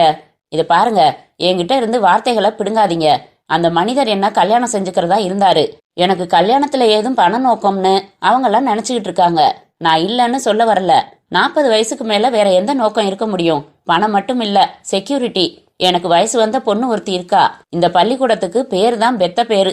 சம்பளம் அதிகம் கிடையாது. 10 ரூபாய் இன்கிரிமெண்ட்டுக்கு செக்ரட்டரி கிட்ட கெஞ்சணும். என் புருஷன் கார் ஆக்சிடென்ட்ல இறந்து போயிட்டாரு. பெரியவருக்கு ஃப்ரெண்டு. விசாரிக்க வந்தவருக்கு என்ன பிடிச்சு போயிருச்சு. ப்ரப்போஸ் பண்ணாரு, ஒத்துக்கிட்டேன். ஆனா அவரை கல்யாணம் தான் பண்ணிக்க இருந்தேனே தவிர கொலை செய்யல. அவர் இறந்து போறதால எனக்கு என்ன சார் லாபம்? நாவல்கள்ல வர்ற மாதிரி வில் எழுதி வச்சுக்கிட்டு அதுக்கப்புறம் தானே கொலை செய்வாங்க. நான் அது ஏதும் சஜஸ்ட் பண்ண வரல மிஸ்ஸஸ் காந்தா. நீங்க நிஜமாவே அருணாச்சலம் கொலை செய்வான்னு நினைக்கிறீங்களா? செஞ்சிருக்கலாம்னு தான் சொன்னேன். அருணாச்சலத்தை பத்தி எனக்கு அவ்வளவு தெரியாது. அவன் பெரியவர் கூட சண்டை போட்ட போது நீங்க கூட இருந்ததா சொன்னானே, உண்மைதான். காச்சுன்னு சத்தம் போட்டான். அவங்க குடும்பத்து விவகாரம் எனக்கு ஏதும் புரியல. அவன் அப்பன் சொத்து எதையோ இவர் பறிச்சுக்கிட்டாராம். கேட்கவே நல்லா இல்ல. அவங்களுக்கெல்லாம் அவர் சொத்து மேலதான் ஆசை. என்னை கல்யாணம் பண்ணிக்கிறதா சொன்னதும் அவங்களுக்கு பயம் வந்துருச்சு. எல்லாம் எனக்கே போயிடும்னுட்டு. என் கூட சமாதானமா ஏதாவது ஒப்பந்தம் செஞ்சிருக்கலாம். செஞ்சிருந்தா அவங்களுக்காக நானே வாதாடி இருப்பேன். இப்ப அதெல்லாம் அகாடமிக் இன்ட்ரெஸ்ட் தான். என்ன ஆகும் சொத்து? யாருக்கு போகும்? இந்த மர்டர் சால்வ் ஆகிற வரைக்கும் ஏதும் செய்ய முடியாதுங்க. ஏதோ ஜாயிண்ட் ஃபேமிலி ட்ரஸ்ட்னு இன்கம் டாக்ஸ் கதை பண்ணிட்டு இருந்திருக்காரு. நேர் வாரிசு யாரும் இல்ல. அது இருக்கட்டும், நீங்க அவங்கன்னு குறிப்பிடுறது யார? அதாங்க, டைரக்டர்ஸ் 4 பேர் இருக்காங்களே, உறவுக்காரங்க. எல்லாம் ஒண்ணு விட்ட உறவு தான். ஒருத்தன் பெரியப்பாம்பான், சித்தப்பாம்பான், மாமாம்பான். ஒரே குழப்பம். அது எல்லாத்தையும் ஒரு வழியா விட்டு தொலைச்சாச்சு. போலீஸ்காரங்க உங்களை கிளியர் பண்ணிட்டாங்களா? பின்ன 9ல இருந்து 12:30 வரைக்கும் ஸ்கூல்ல இருந்தேனே, எத்தனை சாட்சி? அதை விசாரிச்சாங்களா? ஓஎஸ், துப்புரவா விசாரிச்சாங்க. 10:30 மணில இருந்து கிளாஸ் எடுத்துக்கிட்டு இருந்தேன். அந்த கிளாஸ் பொண்ணுங்களை கூட விசாரிச்சாங்க. சரி, ரொம்ப நன்றிங்க. வரட்டுமா? வாங்க. ஆனா இந்த கேஸ் தலைவலிய மறுபடியும் என்கிட்ட கொண்டு வராதீங்க. இல்லங்க, சும்மா உங்க ஸ்கூல்ல உள்ளவங்களை பார்க்கவே வரலாம். ரொம்ப நல்லா இருக்குது எல்லாமே, நீங்க கட்டியிருக்கிற பட்டுப்புடவை உட்பட என்றான் வசந்த். தேங்க்ஸ் என்று சற்றே பிரமித்து வெட்கப்பட்டாள். கணேஷ், மத்தவங்க பேர் தெரியுமா உங்களுக்கு என்று கேட்டான். பெரியவர் எல்லாரையும் அட்டன்னு தான் சொல்லுவாரு. அருணாச்சலம், பாலகிருஷ்ணன், பாபு, அப்புறம் அவன் பேர் என்ன, பக்தன். தாடியெல்லாம் வச்சுக்கிட்டு மௌன விரதம் கூட இருக்கானே, என்னமோ சாமி, சரியா ஞாபகம் இல்ல. அவங்கள யாரும் இந்த காரியத்தை செஞ்சிருக்க முடியுமா? யார் வேணா செஞ்சிருக்கலாம். எல்லாருக்கும் மோட்டிவ் இருக்கு. எல்லாருமே சேர்ந்து கூட செஞ்சிருக்கலாம். ஆனா அந்த அருணாச்சலம் ஒண்டி தான் அன்னைக்கு வீட்டுக்கு போயிருக்கிறான். பழனிவேல் சொன்னாரு, மற்றவங்க அந்த சமயத்துல ஆபீஸ்ல இருந்திருக்காங்க, அருணாச்சலம் இல்லைன்னா வேற யாரும் இருக்க முடியாதுன்னு. முடிவுக்கு வராப்புல தான் கேஸ் இருக்குன்னு சொன்னாங்க. வரங்க. வசந்த் வெளியே நடக்கும்போது, கொஞ்சம் இருங்க பாஸ், த்ரோபால் விளையாடுது, பார்த்துட்டு வந்துடுறேன் என்றான். சி வா. சரி, இப்ப என்ன செய்யணும்? அந்த டைம் டேபிளை பாத்தியா? அதெல்லாம் நீங்க பாத்துக்கங்க, டைம் டேபிளை எடுத்துக்கிட்டு வந்துட்டேன். திருடிட்டியா? எப்புட்றா? பூட்டி இருந்ததே நோட்டீஸ் போர்டு. அண்ணம்மா கிட்ட ஒரு காப்பி வாங்கிட்டு வந்துட்டேன். அண்ணம்மா யாரு? வெளிய கிளார்க்கு, மலையாளம் சம்சாரிக்கான், குறைச்சொக்க அறியான். அந்த பொண்ணு பேனாவை ஜாக்கெட்ல குத்தி இருந்தா. சரி சரி, உன் தீர செயல்கள் வேணாம். இப்ப அட்டவணை கிடைச்சதா இல்லையா? கிடைச்சது. அடுத்த ஸ்டெப் என்ன? மற்ற உறவுக்காரங்களை பார்க்கணும், 3 பேரையும். அவங்களதான் போலீஸ்காரங்க கிளியர் பண்ணிட்டாங்களே பாஸ். பண்ணிட்டாங்க. அவங்களா இருக்க முடியாதுதான். இருந்தாலும் போய் அவங்க கிட்ட பேசினா ஏதாவது கிடைக்கும் இல்லையா? உங்க குறிக்கோள் என்ன? சாயங்காலத்துக்குள்ள இதை பத்தி ஏதாவது திட்டவட்டமா தெரியணும். அருணாச்சலம் தானா, அருணாச்சலம் இல்லையா, அவ்வளவுதான். அவன் இல்லைன்னா கேஸ் எடுக்கலாம், அவன் தானா விட்டுடலாம். சிம்பிள். சாயங்காலத்துக்குள்ள விட கிடைச்சிருமா? கிடைக்கணும் வசந்த். எங்கேயோ கேஸ் நிரடுது. அருணாச்சலம் தான் அருணாச்சலம் தான்னு பல பக்கங்கள்ல இருந்து கன்னத்துல அரைஞ்சாப்புல சாட்சியங்கள் காட்டுது. இதுவே எனக்கு ஒரு நிரடலா படுது. It's too obvious. 10 மணி சுமாருக்கு உள்ள போனவன் அருணாச்சலம் தான் ஒப்புத்துக்கிறான். கூர்காவும் பார்த்துருக்கிறான். வேற யாரும் உள்ள போனதா சாட்சி இல்ல. அதை கொஞ்சம் க்ளோஸப் பார்த்தா என்ன? போலீஸ் பார்த்துருக்க மாட்டாங்களா? நாமும் பார்த்துடலாமே. எதையோ மனசுல வச்சுக்கிட்டு இருக்கீங்க, என்கிட்ட சொல்ல மாட்டேங்கிறீங்க. சமயம் வரும்போது சொல்லிடுறேன். சாயங்காலத்துக்குள்ள வந்துட்டா சரி. பக்கத்து வீட்டுக்கு ஒரு ஸ்பூன் சர்க்கரை கடன் வாங்க போன மனைவி கிட்ட கணவன் சொன்னாப்ல, பெரிய ஒரு ஆபீஸுக்கு போகலாம். அது என்ன கம்பெனி? எஸ்பி இண்டஸ்ட்ரின்னு என்னவோ சொன்னாரே. அத்தியாயம் 4. Please sit down. உங்களுக்கு யாரை பார்க்கணும் என்றால் ரிசப்ஷன் பெண். உங்களை பார்த்தப்புறம் மற்ற பேரை பார்க்க வேணாம்னு தோணுது. இருந்தும் சிவபிரகாசம் பெரியவர் ஆத்மா சாந்தி அடைஞ்சப்புறம் கம்பெனியை யார் பார்த்துக்கிறாங்க? மிஸ்டர் பாலகிருஷ்ணன் ஜேஎம்டி தான் பார்த்துக்கிறாரு. You have an appointment with you or with him? Vasanth என்று அவனை அதட்டி, மிஸ், எங்களுக்கு அப்பாயின்மெண்ட் ஏதும் இல்ல.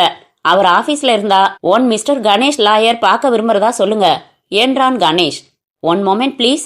எதிரே சுகமாக இருந்த வரவேற்பறையின் பஞ்சுமெத்தை நாற்காலியில் உட்கார்ந்தார்கள். கண்ணாடிக்கு வெளியே சலைவன் கார்டன் ரோட் மௌனமாக இயங்கிக் கொண்டிருந்தது.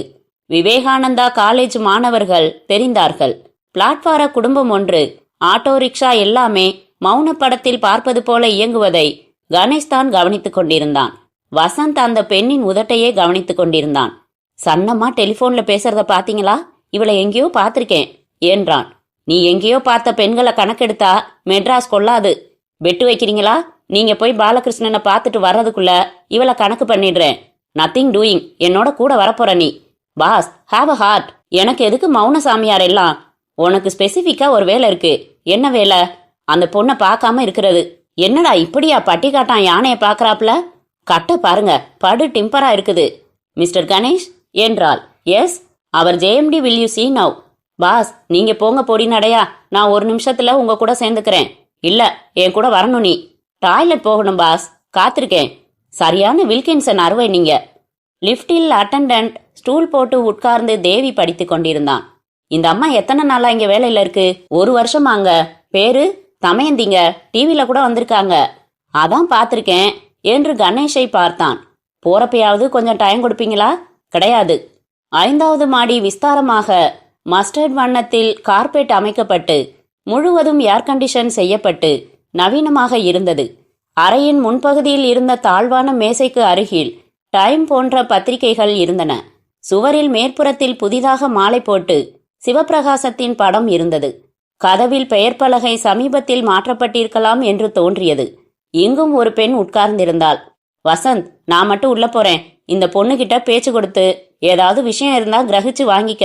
முக்கியமா என்ன வேணும்னா, இந்த ஆபீஸோட அமைப்பு, சம்பவ தினத்தின் போது பாலகிருஷ்ணன் அன்கோ எங்க இருந்தாங்கங்கிற தகவல். பேசாம போங்க, நான் பாத்துக்கிறேன். கொஞ்ச நேரம் கழிச்சு உள்ளவா. என்ன பார்க்கலாம். அறைக்குள் இயற்கை வெளிச்சம் இருக்கும்படியாக சுவர்களில் பெரும்பகுதி கண்ணாடியில் இருந்தது. கணேஷ் எதிர்பாராமல் அறையில் 3 இருந்தனர். தனியாக சோஃபா செட்டில் வீற்றிருந்தனர். மிஸ்டர் பாலகிருஷ்ணன். கணேஷுக்கு முதுகை காட்டிக் கொண்டிருந்தவர் திரும்பினார். 40-45 வயது இருக்கலாம் போல தோன்றியது. சின்ன நெற்றியும் அடர்த்தியான தலைமுடி கிராப்பும் அதே அடர்த்தியில் மீசையும் சுலபமான புன்னகையும் கொண்டு கணேஷை நாடி கை குலுக்கினார். உங்களை பத்தி கேள்விப்பட்டிருக்கேன். நீங்க அருணாச்சலத்தோட கேஸை எடுத்துக்க போறீங்களாமே? இன்னும் தீர்மானிக்கல சார் என்று மற்ற இருவரையும் பார்த்தான். மூவரும் அவனை நெருக்குவது போல தோன்றியது. வசந்தை உள்ளே கூட்டி வந்திருக்கலாமோ? Let me introduce my cousins. இவன் தான் பாபு, இது ராமசுவாமி. சுவாமின்னு தான் கூப்பிடுவோம். பாபு பாலகிருஷ்ணனை விட இளமையாக இருக்க அவன் பார்வையில் கூர்மை இருந்தது. நெற்றி அடிக்கடி சுருங்கி பள்ளம் போட்டிருந்தது. உயர்ந்த தாடையும் சற்று வலுவான புஜங்களும் தெரிந்தன. ராமசுவாமியை சுவாமி என்று கூப்பிடுவது பொருத்தம் என்றுதான் தோன்றியது. தாடியும் நெற்றியில் திருநீற்றின் மத்தியில் குங்கும ரத்தமுமாக இருந்தான். முகம் பூராவும் தாடி மீசை பெரும்பாலும் மறைத்துவிட உக்கிரமான கண்களால் கணேஷை பார்த்தான். சுவாமி கொஞ்சம் ரிலீஜியஸ் டைப், பக்தி எல்லாம் ஜாஸ்தி. அப்படியா? ஐயப்பன் கோவிலா? சுவாமி தலையை அசைத்தான். எப்ப மலைக்கு போக போறீங்க? சுவாமி பாலகிருஷ்ணனை பார்க்க அவர் 19ஆம் தேதி என்றார். பேச மாட்டாரா? மௌன விரதம் இருக்காரா? ஆமா சார், 40 நாள் ஆயிடுச்சு. இன்னும் 8 நாள் தான். ரொம்ப பக்தி, ஸ்மோக்கிங் ட்ரிங்கிங் எதுவும் கிடையாது. சரியான சாமியார். அவனுக்கும் சேர்த்து வச்சு நாங்க சின்ன சின்ன பாவங்களா செஞ்சுக்கிட்டு இருக்கோம். என்ன பாபு என்று சிரித்தார். பாபு சிரிக்கவில்லை, கணேஷையே பார்த்து கொண்டிருந்தான். ஏதாவது பேசணும்னா என்ன செய்வீங்க? சுவாமி தன் அருகில் இருந்த ஸ்லேட்டை எடுத்து காட்டினான்.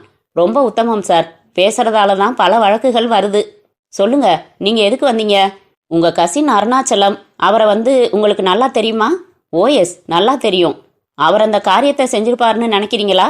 மாமாவை கொலை செஞ்சதையா? உங்களுக்கு மாமாவா அவரு? ஒன்று விட்ட மாமா. நாங்க எல்லாருமே உறவுக்காரங்க தான், இல்லையா சாமி? சுவாமி தலையசைத்தான். மிஸ்டர் கணேஷ், அருண் ஒரு விதமான ஆசாமி. நாங்க 4 பேரும் டைரக்டர்ஸா இருந்தோம். எங்க 3 பேருக்குள்ள ஏதோ ஒரு விதத்துல ஒற்றுமை இருந்தது. அவன் மட்டும் தனியாத்தான் இருந்தான். மாமா அவனை ஏமாத்திட்டாருன்னு ரொம்ப கோபம், வெறுப்பு. அவனோட சொந்த அப்பாவோட ப்ராப்பர்ட்டிய மாமா டேக் ஓவர் பண்ணிட்டாரு. அதுல ரொம்ப வெறுப்பு. அந்த வெறுப்பு கொலை வரைக்கும் போயிருக்கலாம்ங்கிறதுக்கு என்னால பதில் சொல்ல முடியல. கொலைங்கிறதே ஒரு விதமான எமோஷனல் டிராமா தானே. பாபு கணேசையை பார்த்து கொண்டிருப்பது ஒரு மாதிரி தான் இருந்தது. நீங்க என்ன சொல்றீங்க என்று சட்டென்று அவனை கேட்டான். பாலு சொல்றது சரி என்றான். அருண் செய்யக்கூடியவன் தான். என்கிட்ட ஒரு முறை அவன் வெளிப்படையா கிழத்த நான் தீர்த்து கட்டிடுறேன் அப்படின்னு சொன்னான். கல்யாணத்துல அவனுக்கு இஷ்டமே இல்லதான். பாருங்க மிஸ்டர் கணேஷ், உண்மையா பார்க்க போனா ப்ராப்பர்ட்டி முழுக்க மாமாவுக்கு பாத்தியதை இல்ல. எங்களுக்கு அதுல சமமான பாத்தியதை உண்டு. ஆனா மாமா எங்களை எல்லாம் டம்மி மாதிரி தான் வச்சிருந்தாரு. டைரக்டர்ஸா வச்சிருந்தாலும் டிசிஷன் எல்லாம் அவர் தான் எடுத்துக்கிட்டு இருந்தாரு. பார்க்க போனா எங்க 4 பேருக்குமே அவர் பேர்ல ஒரு ஏமாற்றம், வெறுப்புன்னு தான் சொல்லணும். ஆனா எங்க 3 பேருடைய பாலிசி என்ன? Wait and watch. அவருக்கு நேர் வாரிசு இல்ல. எப்பயாவது ஒரு நாள் ப்ராப்பர்ட்டி நம்ம கையில வந்துதான் ஆகணும். அது வரைக்கும் நாம ஒத்துமையா இருக்கணும், காத்துக்கிட்டு இருக்கணும். அந்த கல்யாண உத்தேசம் உங்களை பாதிக்கலையா? ஒரு விதத்துல அது கூட எங்களுக்கு ஷாக்காத்தான் இருந்தது. அதை பத்தி சிந்திச்சு என்ன மாதிரி ஸ்ட்ராட்டஜியை அடாப்ட் பண்ணலாம்னு யோசிக்கிறதுக்குள்ள அருண் முந்திக்கிட்டான்னு தோணுது. எப்பவுமே கொஞ்சம் ஹார்ட் பிளட்டட் அவன். அவனை நீங்க டிஃபெண்ட் பண்றதா தீர்மானிச்சீங்கன்னா அதுக்கு உண்டான எல்லா செலவையும் நாங்க கம்பெனி மூலமா பாத்துக்கிறோம். தேங்க்ஸ். அதை இன்னும் நான் தீர்மானிக்கல. ஏன்? அவரா அவர் இல்லையாங்கிற சந்தேகம் எனக்கு இன்னும் தீரல. 4 பேர்ல யாராவது ஒருத்தரா கூட இருக்கலாம். Very true. எங்களையும் ரொம்ப சந்தேகிச்சாங்க. நல்ல வேளை எங்களுக்கு அன்னைக்குன்னு சரியான அலிபை கிடைச்சிருச்சு. அன்னைக்கு எல்லாரும் ஆபீஸுக்கு டயத்துக்கு வந்துட்டோம். 9 மணிக்கே வந்துட்டோம். பழனிவேல் கேட்ட சமயத்துல நாங்க எத்தனை மணி பாபு? 10 இருந்து 10:30 மணி வரை 3 பேரும் மார்க்கெட்டிங் டிபார்ட்மெண்ட் எக்ஸிக்யூட்டிவ்களோட மீட்டிங்ல இருந்தோம். அது பெரிய வரப்பிரசாதம் மாதிரி ஆயிடுச்சு. இல்லன்னா போலீஸ் எங்களை போட்டு குடஞ்சிருப்பாங்க. நீங்க சொல்றது உண்மைதான். அருணாச்சலத்துக்கு அவரை கொல்ல எத்தனை கோபமும் காரணமும் இருந்ததோ அத்தனையும் எங்களுக்கும் இருந்தது. இப்ப ப்ராப்பர்ட்டி என்ன ஆகும் சார்? என்ன ஆகும்? Joint family. நாங்க தான் கிட்டத்தட்ட பாத்தியதாரர்கள். எங்களுக்கு தான் வரும். வில்லு எதுவும் எழுதியிருக்காரா? எழுதினதா தெரியல. அந்த அம்மாவை கல்யாணம் பண்ணிக்கிட்டு இருந்தா நிச்சயம் எழுதியிருப்பாரு. அவளை பாத்தீங்களா? ரொம்ப நொந்து போயிருப்பாளே. இந்த கொலைய வேற யாராவது செஞ்சிருப்பாங்கன்னு நீங்க சொல்ல முடியுமா? வேற யாராவதுன்னா அவளா? அவ ஏன் பெரியவரை கொல்லணும்? காந்தாவை சொல்லல. உங்க 4 பேரை தவிர வேற யாராவது அவருக்கு எதிரிங்க இருக்காங்களா? இப்ப அருணாச்சலம் இல்லைன்னா அந்த திசையில தான் பார்க்கணும். பாலகிருஷ்ணன் யோசித்தார். சொல்ல முடியாது. பெரியவர் பலவிதமான தகுதிதத்தங்கள் பண்ணியிருக்காரு. இன்னும் யாருக்காவது அவர் மேல வெறுப்பு இருந்தா ஆச்சரியப்படுறதுக்கு இல்ல. எனிவே, நீங்க அருண் கேஸை எடுத்துக்கணும்னு ரொம்ப விரும்புறோம். எழுந்து அவன் கையை குலுக்க விரும்பினார். One last question. அவரை நீங்க எப்ப கடைசியா பாத்தீங்க? காலையில 6:30 இருக்கும். அங்க போயிருந்தோம். இந்த மார்க்கெட்டிங் டிபார்ட்மெண்ட் மீட்டிங் பத்தி டிஸ்கஸ் பண்றதுக்கு தான். இத போலீஸ் கிட்ட கூட சொல்லியிருக்கோம். அப்ப ஏதாவது கலக்கத்துல அஜிடேட்டடா இருந்தாரா? இல்ல, மீட்டிங்குக்கு வர முடியாது, நீங்களே பாத்துக்கங்கன்னு சொன்னாரு. யாரையாவது எதிர்பார்த்துக்கிட்டு இருந்ததா சொன்னாரா? இல்லங்க. 3 பேரும் போயிருந்தீங்களா? இல்ல, சுவாமி வரல. அவன்தான் பூஜையை விட்டு வரமாட்டானே. பெரியவர் எனக்கு 10:30 மணி சுமாருக்கு ஃபோன் பண்ணினது தெரியுமில்ல? தெரியும். அதை வச்சுதானே டெத்து டயத்தையே கணக்கிட்டு இருக்காங்க. அப்ப என்கிட்ட என்ன கொல்ல சதி நடக்கிறதா சொன்னாரு. அதை பத்தி உங்ககிட்ட ஏதாவது எப்பயாவது பேசியிருக்காரா? இல்ல, பேசினதில்ல. ரொம்ப தேங்க்ஸ், நான் வரேன். உங்க நேரத்தை வீணாகிட்டேன். பரவாயில்ல, எப்படியாவது அருணுக்கு உதவி செஞ்சீங்கன்னா சரி. அட்வான்ஸா பணம் வேணுமா? தேவை இருந்தா வாங்கிக்கிறேன். அணுவை நினைச்சாதான் பரிதாபமா இருக்குது. அருண்கிட்ட சொல்லுங்க, வந்து பாக்குறோம். We will take care of the girl. எங்ககிட்ட அனுப்பிச்சிட சொல்லுங்க. சரி சார், வரட்டுமா? குட் நைட், மறுபடி பார்க்கலாம் என்றான் கணேஷ். அறைக்கு வெளியே வந்தபோது வசந்த் அந்த பெண்ணிடம் பேசிக் கொண்டிருந்தான். அவிட்டமா நீங்க? ஒரு நிமிஷம் இருங்க. ஜோதிடம் பிரகாசத்துல என்ன சொல்லியிருக்குன்னா, தனம் சுகம் உடையவள், பிரியமுடையவள், பிரபுக்களுக்கு நேசன், தாய் தந்தையருக்கு இஷ்டமானவள். அப்புறம் அவள் ஆர்வத்துடன். அப்புறம் என்ன சொல்லுங்க என்றாள். ஜோதிட சாஸ்திரத்துல எழுதியிருக்கிறத சொல்லிடுறேன். அது உங்களுக்கு அப்ளிகபிளா இல்லாம இருக்கலாம். சொல்லுங்க சார் என்றாள் சந்தோஷத்துடன். நிறையவே துடைகள் 2 நீடிய பெருந்தோல் என்னன்னு எழுதி வச்சிருக்கு. புரியலையே. உங்களுக்கு கொஞ்சம் தொட 2ம் பருமனா இருக்கும்னு எழுதியிருக்கு. அவள் சட்டென்று கன்னத்தில் சிவப்பானாள். நீங்க சாஸ்திரத்துல எழுதியிருக்கிறத அத்தனையும் கேட்டீங்க. போங்க சார். என்ன பாஸ், காரியம் முடிஞ்சுதா? இங்க நம்ம வினிதா தானே உங்க பேரு? வினிதா கிட்ட பேசிக்கிட்டு இருந்ததுல பொழுது போனதே தெரியல. இல்ல வினி? சார், உங்க ஃப்ரெண்டு ரொம்ப இன்ட்ரெஸ்டிங். ஜோக் ஏதாவது சொன்னானா? அந்த பெண் வசந்தை பார்த்தாள். பாய் வின்னி, see you. You got my number, I got your number. Let's meet again. அப்படி பார்க்காதீங்க. விழியின் பார்வை ஒன்றினால் விதியே மாறும்னு இக்பால் சொல்லியிருக்காரு. வாங்க பாஸ், போலாம். லிஃப்டில். மேத்தமேட்டிக்ஸ் பண்ணிட்டியா என்றான் கணேஷ். சாச்சா, பேசிக்கிட்டு இருந்தேன். வினிதா அவிட்டம். அவிட்ட நட்சத்திரமா? உருப்பட மாட்ட நீ. நான் சொன்ன காரியம் என்ன ஆச்சு? என்ன டீட்டெயில்ஸ் வேணும் சொல்லுங்க. சம்பவ தினத்தின் போது எப்ப அவங்க வந்தாங்க ஆபீஸுக்கு? அவங்க அலிபை சொல்லுமா? Cast iron. ஏதோ மார்க்கெட்டிங் எக்ஸிக்யூட்டிவ்ஸ் மீட்டிங்கா. அங்க 3 பேரும் இருந்திருக்காங்க. 21 எக்ஸிக்யூட்டிவ்ஸ் போர்டு ரூம்ல மீட் பண்ணியிருக்காங்க. அசைக்க முடியாது. இவங்க இல்ல பாஸ், போலீஸ் துப்புரவா விசாரிச்சிருக்காங்க. அந்த மீட்டிங்கை அட்டன் பண்ண ஒவ்வொருத்தரையும் விசாரிச்சிருக்காங்க. வினிதா தான் மினிட்ஸ் எடுத்திருக்கா. மினிட்ஸ் காப்பி கூட ஒரு போட்டோ ஸ்டார்ட் கொண்டு வந்திருக்கேன்.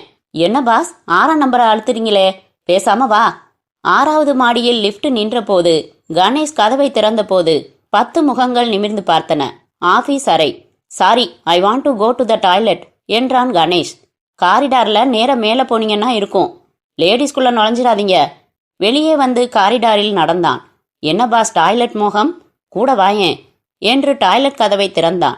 அதன் ஜன்னல்களை திறந்து எட்டி பார்த்தான். வசந்த், இறங்கு, நான் காவல் காக்கிறேன். என்னது? இதை பாரு, இந்த டாய்லெட்டுக்கு நேர் கீழே தான் அந்த ரூம் டாய்லெட் இருக்குது. எந்த ரூம்? அதான் அவங்க 3 பேரும் பேசிக்கிட்டு இருந்த ரூம். அந்த டாய்லெட்டுக்கு இங்கேருந்து ட்ரெயின் பைப் பிடிச்சிக்கிட்டு இறங்கிடலாம். சீக்கிரம் இறங்கு. என்ன பாஸ், பைத்தியம் முடிச்சிருக்கா உங்களுக்கு? எதிர்த்து பேசாம சீக்கிரம் இறங்க போறியா இல்லையா? எதுக்கு இறங்கணும்னே. அவங்க என்னை பத்தி என்ன பேசிக்கிறாங்கன்னு தெரிஞ்சாகணும். சரியா போச்சு. இதை முன்னாலேயே சொல்லக்கூடாதா? நம்ம வின்னிகிட்ட சொல்லி இன்டர்காம ஓபன் பண்ணி இருப்பேன். அதுக்கு பதிலாக கக்கூஸ்ல இறங்க சொல்றீங்களே, அதுவும் 6வது மாடி. கீழே விழுந்தா பாடி என்ன ஆறுது? என்ன வேணும்? அவங்க என்ன பேசிக்கிறாங்கன்னு மானிட்டர் பண்ணணும். அவ்வளவுதானே. வின்னி எனக்காக என்ன வேணா செய்வா. ஒற்றை கொங்கையை திருகி கொடுன்னா வலதா இடதான்னு கேட்காம எடுத்து கொடுத்துருவா. பேசாத, வா போகலாம். மறுபடி அங்கே வந்தபோது வசந்த், ஹாய் வின்னி என்றான். நீங்க இன்னும் போகலையா வசந்த்? இல்ல வின்னி, உன்னை விட்டு போக மனசு வரல. இக்பாலின் சபைக்கு வாருங்கள், 2 கோப்பை அருந்துங்கள் என்று உன்னை ஒரு பார்ட்டிக்கு கூப்பிடலாம்னு வந்தேன். இது என்ன இன்டர்காமா? நல்லா இருக்கே. உள்ள பேசுறதெல்லாம் கேக்குமா? மாஸ்டர் ஸ்விட்ச் அங்கதான் இருக்கு வசந்த். போச்சுரா, டாட்டா, நான் வரட்டுமா? நான் சொன்னதெல்லாம் ஞாபகம் வச்சுக்க. தேன் சாப்பிடு. சும்மா உருவி விட்டாப்புல ஆயிரும் பாடி. வெளியே வந்ததும் சாரி பாஸ், முடியல என்றான். பேசாம நான் சொன்ன ஐடியாவையே பார்த்திருக்கலாம். கக்கூசா, என்ன விளையாடுறீங்களா? வசந்த் எப்பேற்பட்ட குடும்பம். கக்கூஸ்ல எல்லாம் இறங்க மாட்டேன். வேணுமானா வேற சொல்லுங்க. போடா, உருப்படி இல்லாத பயலே. என்ன பாஸ் ஆச்சு? ஏதாவது விஷயம் தெரிஞ்சுதா? எனக்கு என்னவோ அவங்க 3 பேரும் சம்திங் ஃபிஷி. அவங்க பண்ணியிருக்க கூடுங்கிறீங்களா? இல்ல, ஆள் வச்சு ஏதாவது பிளான் போட்டிருப்பாங்களோ? You mean a conspiracy? ஆமா. ஏன் அப்படி நினைக்கிறீங்க? இவங்களுக்கும் மோட்டிவ் இருக்குதே. மோட்டிவ் இருக்கிறவன் எல்லாம் மர்டர் பண்ணினா ஜெயில் பத்தாது. கீழே காரில் உட்கார்ந்த போது அந்த சுவாமி வெளியே ஒரு டிரைவர் கதவை திறக்க காரில் உட்காருவதை பார்த்தான். வசந்த், நீ ஓட்டு. எங்க போகணும்? அந்த தாடிக்காரன் ஏறிக்கிட்டான் இல்ல கார்ல, அதான்டா வெள்ளை அம்பாசிடர் மார்க் 3. ஆமா தெரியுது. அது பின்னால போ. அந்த கார் புறப்பட்டு வள்ளுவர் சிலை பக்கம் சென்று வலப்பக்கம் திரும்புவதை பார்த்தான். விட்றாத, டிராஃபிக் அதிகமா இருக்குது. பயப்படாதீங்க. கொஞ்ச நேரம். யார் இந்த தாடி? 3 பேர்ல ஒருத்தன், ரொம்ப பக்திமான். ஐயப்பன் கோயிலுக்கு போறான், மௌன விரதம் வேற. ஐயப்பன் கோயிலுக்கு போறவங்க மௌன விரதம் இருப்பாங்களோ? இருக்கலாம் பாஸ், அது அனுஷ்டானத்தை பொறுத்தது. ஸ்திரீ சம்போகம் கூடாது, அது தெரியும். அதனாலதான் நான் போறதா இல்ல. என்ன பாஸ், தொடர்றதா விட்டுறதா? கடைசி வரைக்கும் பாத்திரலாம். அடையார் விளிம்பில் புதிதாக கட்டப்பட்ட ஐயப்பன் கோவிலில் கார் நிற்க அந்த தாடிக்காரன் மட்டும் இறங்கி உள்ளே சென்றதை பார்த்தான் கணேஷ். என்ன பாஸ், போகலாமா? இரு, மரத்தடியில நிறுத்து, வெளியே வரட்டும். நாள் பூரா இவனை துரத்தன்மா? பார்க்கலாம், இரு வரான் பாரு. அங்கிருந்து கார் கிளம்பி பாலத்தை கடந்து பிரிந்து தனிப்பட்ட புது வீடுகள் கட்டியிருக்கும் ஒரு காலனிக்குள் நுழைந்தது. அதில் ஒரு வீட்டின் முன் நிற்க வசந்த் கொஞ்சம் தள்ளி நின்றான். இப்ப என்ன? வெயிட் என்றான். அந்த மினிட்ஸை சற்று நேரம் பார்த்தான். எமர்ஜென்சி மீட்டிங்கா என்றான். சுவாமி கேட்டை திறந்து உள்ளே சென்று மணிப்பொத்தானை அழுத்தினான். வயதானவர் கதவை திறக்க உள்ளே சென்றான்.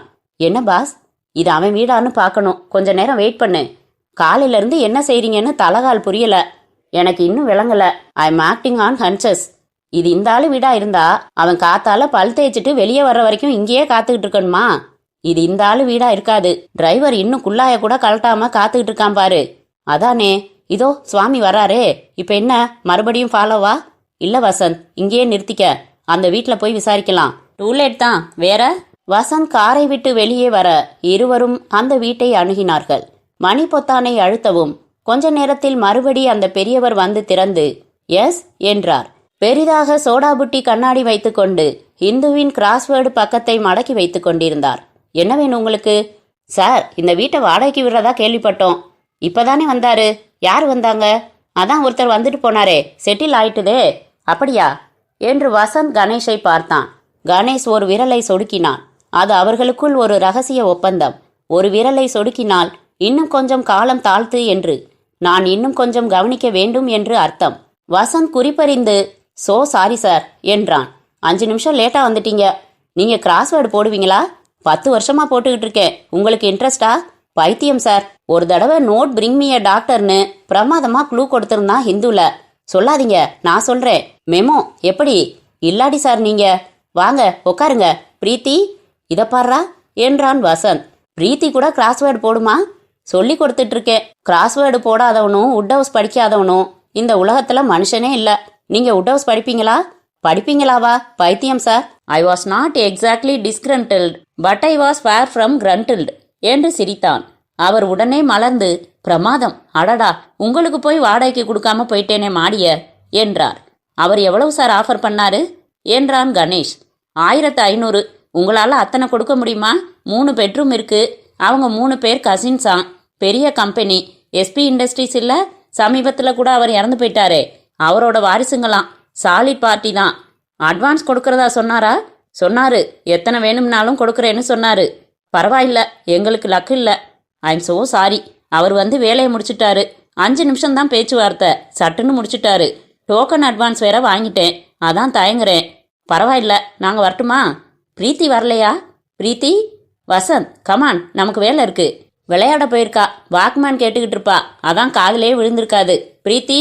வசந்த், இப்ப வரப்போறியா இல்லையா? கணேஷ் கிளம்ப வசந்த் சற்று மனசில்லாமல் தான் கிளம்பினான். அப்புறம் சந்திக்கலாம் சார். காரில், என்ன பாஸ், பிரீத்தியை கூட பார்க்க விடாம அவ்வளவு அவசரமா? அவ்வளவு அவசரம்தான். ஏன், என்னாச்சு? கேஸை சால்வ் பண்ணிட்டேன்னு நினைக்கிறேன். என்னது? இரு, நான் எதுக்கும் தாவ விரும்பல. இப்ப என்ன பண்ற? காலையில போன பாரு ராயப்பேட்டை பார்க்கு, அங்க போற. எதுக்கு? அதெல்லாம் கேட்காத, நீ பாட்டுக்கு நேரா ஓட்டு. நான் இந்த கேஸ்ல கிடையவே கிடையாதா? ஆமா, நீ பாட்டுக்கு இருக்கிற பொண்ணையெல்லாம் பிரீத்தின்னு துரத்திக்கிட்டே இருந்தா, அது பாட்டுக்கு அது, இது பாட்டுக்கு இது. இப்ப என்ன திடீர்னு அங்க கண்டுபிடிச்சிங்க? சொல்லுங்க. வசந்த், உன் மூளை மழுங்கி போயிருச்சா? அந்த பெரியவர் சொன்னதுல ஏதாவது வினோதமா பட்டுதா உனக்கு? இருங்க, கொஞ்சம் முக்கி யோசிக்கிறேன். கொஞ்ச நேரம் கழித்து இல்ல என்றான். கவனம் போதாது. யாருக்கு தொட பெருசா இருக்கும்னு ஜாதகம் பார்த்தா இப்படித்தான் புத்தி மட்டமாயிடும். போதாது, முட்டாள். அந்த ஆளு சுவாமி. என்ன சுவாமி? அவ்வளவுதான். கொஞ்சம் சுவாமியார். ஐயப்பன் கோயில், மௌன விரதம். Oh my god boss, sorry, கவனிக்கல. இப்ப புரியுதா? ஐயோ, நல்லாவே உக்ரமா புரியுது. கேஸ் ரொம்ப இன்ட்ரெஸ்டிங்கா இருக்கு. இப்ப எதுக்கு ராயப்பேட்டை பார்க்குக்கு போறோம் தெரியுதா? அது கொஞ்சம் இருங்க, இன்னும் கொஞ்சம் முக்குறேன். கார் மறுபடி மயிலாப்பூர் பக்கம் திரும்ப, அதாவது பாஸ், காலையில எதுக்கு போனீங்க சொல்லுங்க. அதை சொல்லிட்டா எப்படி? இருங்க இருங்க, அந்த பார்க்குக்கு பக்கத்துல நம்ம அருணாச்சலம் வீடு இருக்கு. பார்க்கில் ஒரு கார்பரேஷன் கடிகாரம் இருக்கு. அதனால அன்னைக்கு அருணாச்சலம் மணி பார்த்த கடிகாரம் அதாத்தானே இருக்கணும். சரி, அங்க நான் எதுக்கு போனேன், இப்ப எதுக்கு போறோம்? இருங்க இருங்க, கொஞ்சம் யோசிக்க விடுங்க. வசந்த அப்படி ஒன்றும் தோசின்னு நினைச்சிடாதீங்க. காலையில அந்த பார்க் அட்டண்டன்ட் கிட்ட அந்த கடிகாரத்தை பத்தி விசாரிக்க போனீங்க. ரைட், இப்ப எதுக்கு போறோம்? காலையில அந்த ஆள் இருந்திருக்க மாட்டான், சாயங்காலம் தான் வருவான்னு சொல்லியிருப்பாங்க. Very good, good guess. அந்த பார்க் அட்டண்டன்ட் கிட்ட என்ன விசாரிக்க போனேன்? ஏய்யா, போன வாரம் 10 நாளா இந்த கடிகாரம் சரியா ஓடிக்கிட்டு இருந்ததான்னு. கணேஷ் புன்முறுவளித்தான். அவன் தலையை கொஞ்சம் கலைத்து, உனக்கும் கொஞ்சம் மூளை இருக்குடா, இந்த பிரீத்தி கிருத்தியெல்லாம் கொஞ்சம் விட்டுட்டேன்னா பொழைச்சுப்ப என்றான். இதோ ராயப்பேட்டா ஹாஸ்பிட்டல். அப்புறம் ஹாஸ்பிட்டலுக்கு தள்ளிட்டு போன ஜோக்கு ஞாபகம் வருது, சொல்லட்டுமா? வேணாம். ஒரு அப்பா தன் பையனை அழைச்சிக்கிட்டு வீதியில ஜாலியா நடந்து போய்கிட்டு இருந்தாரு. அப்ப போதும்பா, எங்கடா இதையெல்லாம் படிக்கிற? அதான் என்னோட பேட்டன் ரகசியம். அந்த டவர் கிளாக்கின் கீழ் சின்ன வாயில் படி இருந்தது. அதில் கயிற்றுக்கட்டில் போட்டு ஒருவன் தூங்கி கொண்டிருக்க வசந்த் காரிலிருந்து இறங்கி வந்து, யோ வாட்ச்மேன், தூங்குறதுக்காயா உனக்கு சம்பளம் கொடுத்துருக்கு என்றான். அவன் பதறி போய் எழுந்து, ஐயா யாரு என்றான். கார்பரேஷன்ல இருந்து அதிகாரி வந்திருக்காரு, கார்ல இருக்காரு பாரு, எந்திரியா. கடிகாரம் சரியா ஓடுதா? ஓடுதுங்களே.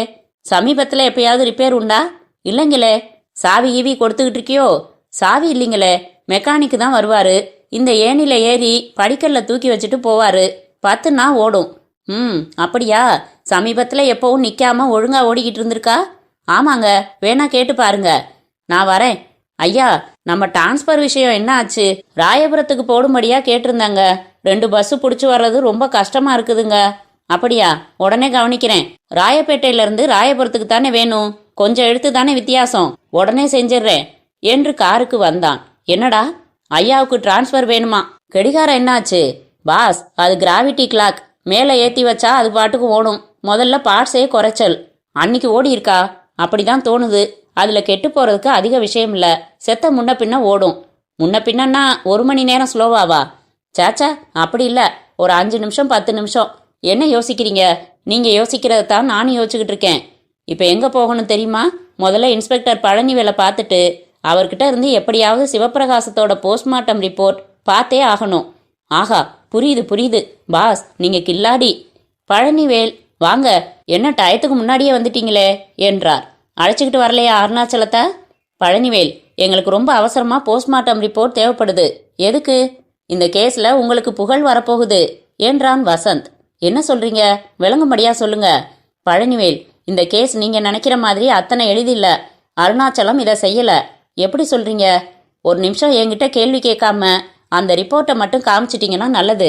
எஸ்பியை கேட்கணும். கேளுங்க, காத்திருக்கோம். இப்போ என்ன சொல்றீங்க? அருணாச்சலம் இல்லைங்கிறீங்களா? போஸ்ட்மார்ட்டம் ரிப்போர்ட்டை பார்க்கலாம், ஏதும் சொல்ல முடியாது. பாருங்க, நாங்கள் விசாரிச்சதுல கேஸ் வேற திசையில் திரும்பிக்கிட்டு இருக்கு. இதனால பளிச்சுன்னு புத்திசாலித்தனமா ஒரு டெவலப்மெண்ட் வந்தாலும் வரும். அப்படி கிடைச்சதுன்னா அதுக்கு உண்டான கிரெடிட்டை போலீஸுக்கே கொடுக்குறோம். உங்களுக்கு ப்ரொமோஷன் கிடைச்சாலும் கிடைக்கும். என்ன சொல்றீங்க? எங்களுக்கு புகழ் ஏதும் வேணாம். நீங்க இந்த மாதிரி புதுசா கிளப்புறதுக்கு என்ன ஆதாரம்னு சொல்லுங்களேன். அருணாச்சலம் இல்லைன்னு உங்களால நிரூபிக்கிறது ரொம்ப கஷ்டம். 10:30 மணிக்கு உங்களுக்கு ஃபோன் வந்திருக்கு. அதுக்கப்புறம் அவர் இறந்திருக்காரு. அருணாச்சலம் அவரை போய் பார்த்தவங்க நிறைய பேர் இருக்காங்க. அவன் எவிடன்ஸ் கொடுக்கறப்ப உளறி இருக்கான். 9 மணின்னா அப்புறம் 10:30க்கு மாத்திக்கிட்டான். எல்லாம் தான் தெரியுமே உங்களுக்கு.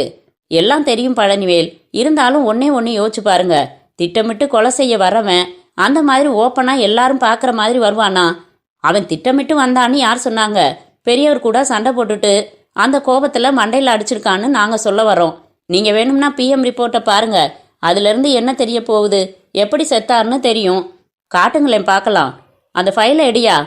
கணேஷ் ஃபைலை வாங்கி சர்க்கார் பழுப்பு காகிதத்தில் இருந்த போஸ்ட்மார்ட்டம் ரிப்போர்ட்டை ஆவலுடன் பார்த்தான். சிவப்பிரகாசம் மரணமுற்றது அனுதாபமற்ற எழுத்துக்களில் விவரிக்கப்பட்டிருந்தது. இடம், தேதி, நம்பர், சுமாரான வயது, உயரம், வெளிப்புற பரிசோதனையின் போது ரிகர்ட் மார்டிஸ் அடையாளங்கள், கண்கள், காயங்களின் விவரங்கள், கை கால்கள் மடங்கி இருக்கின்றனவா? Boss, time of the death பாருங்க என்றான் வசந்த். அதான் 10:30ன்னு தீர்மானிச்சாயிருச்சே.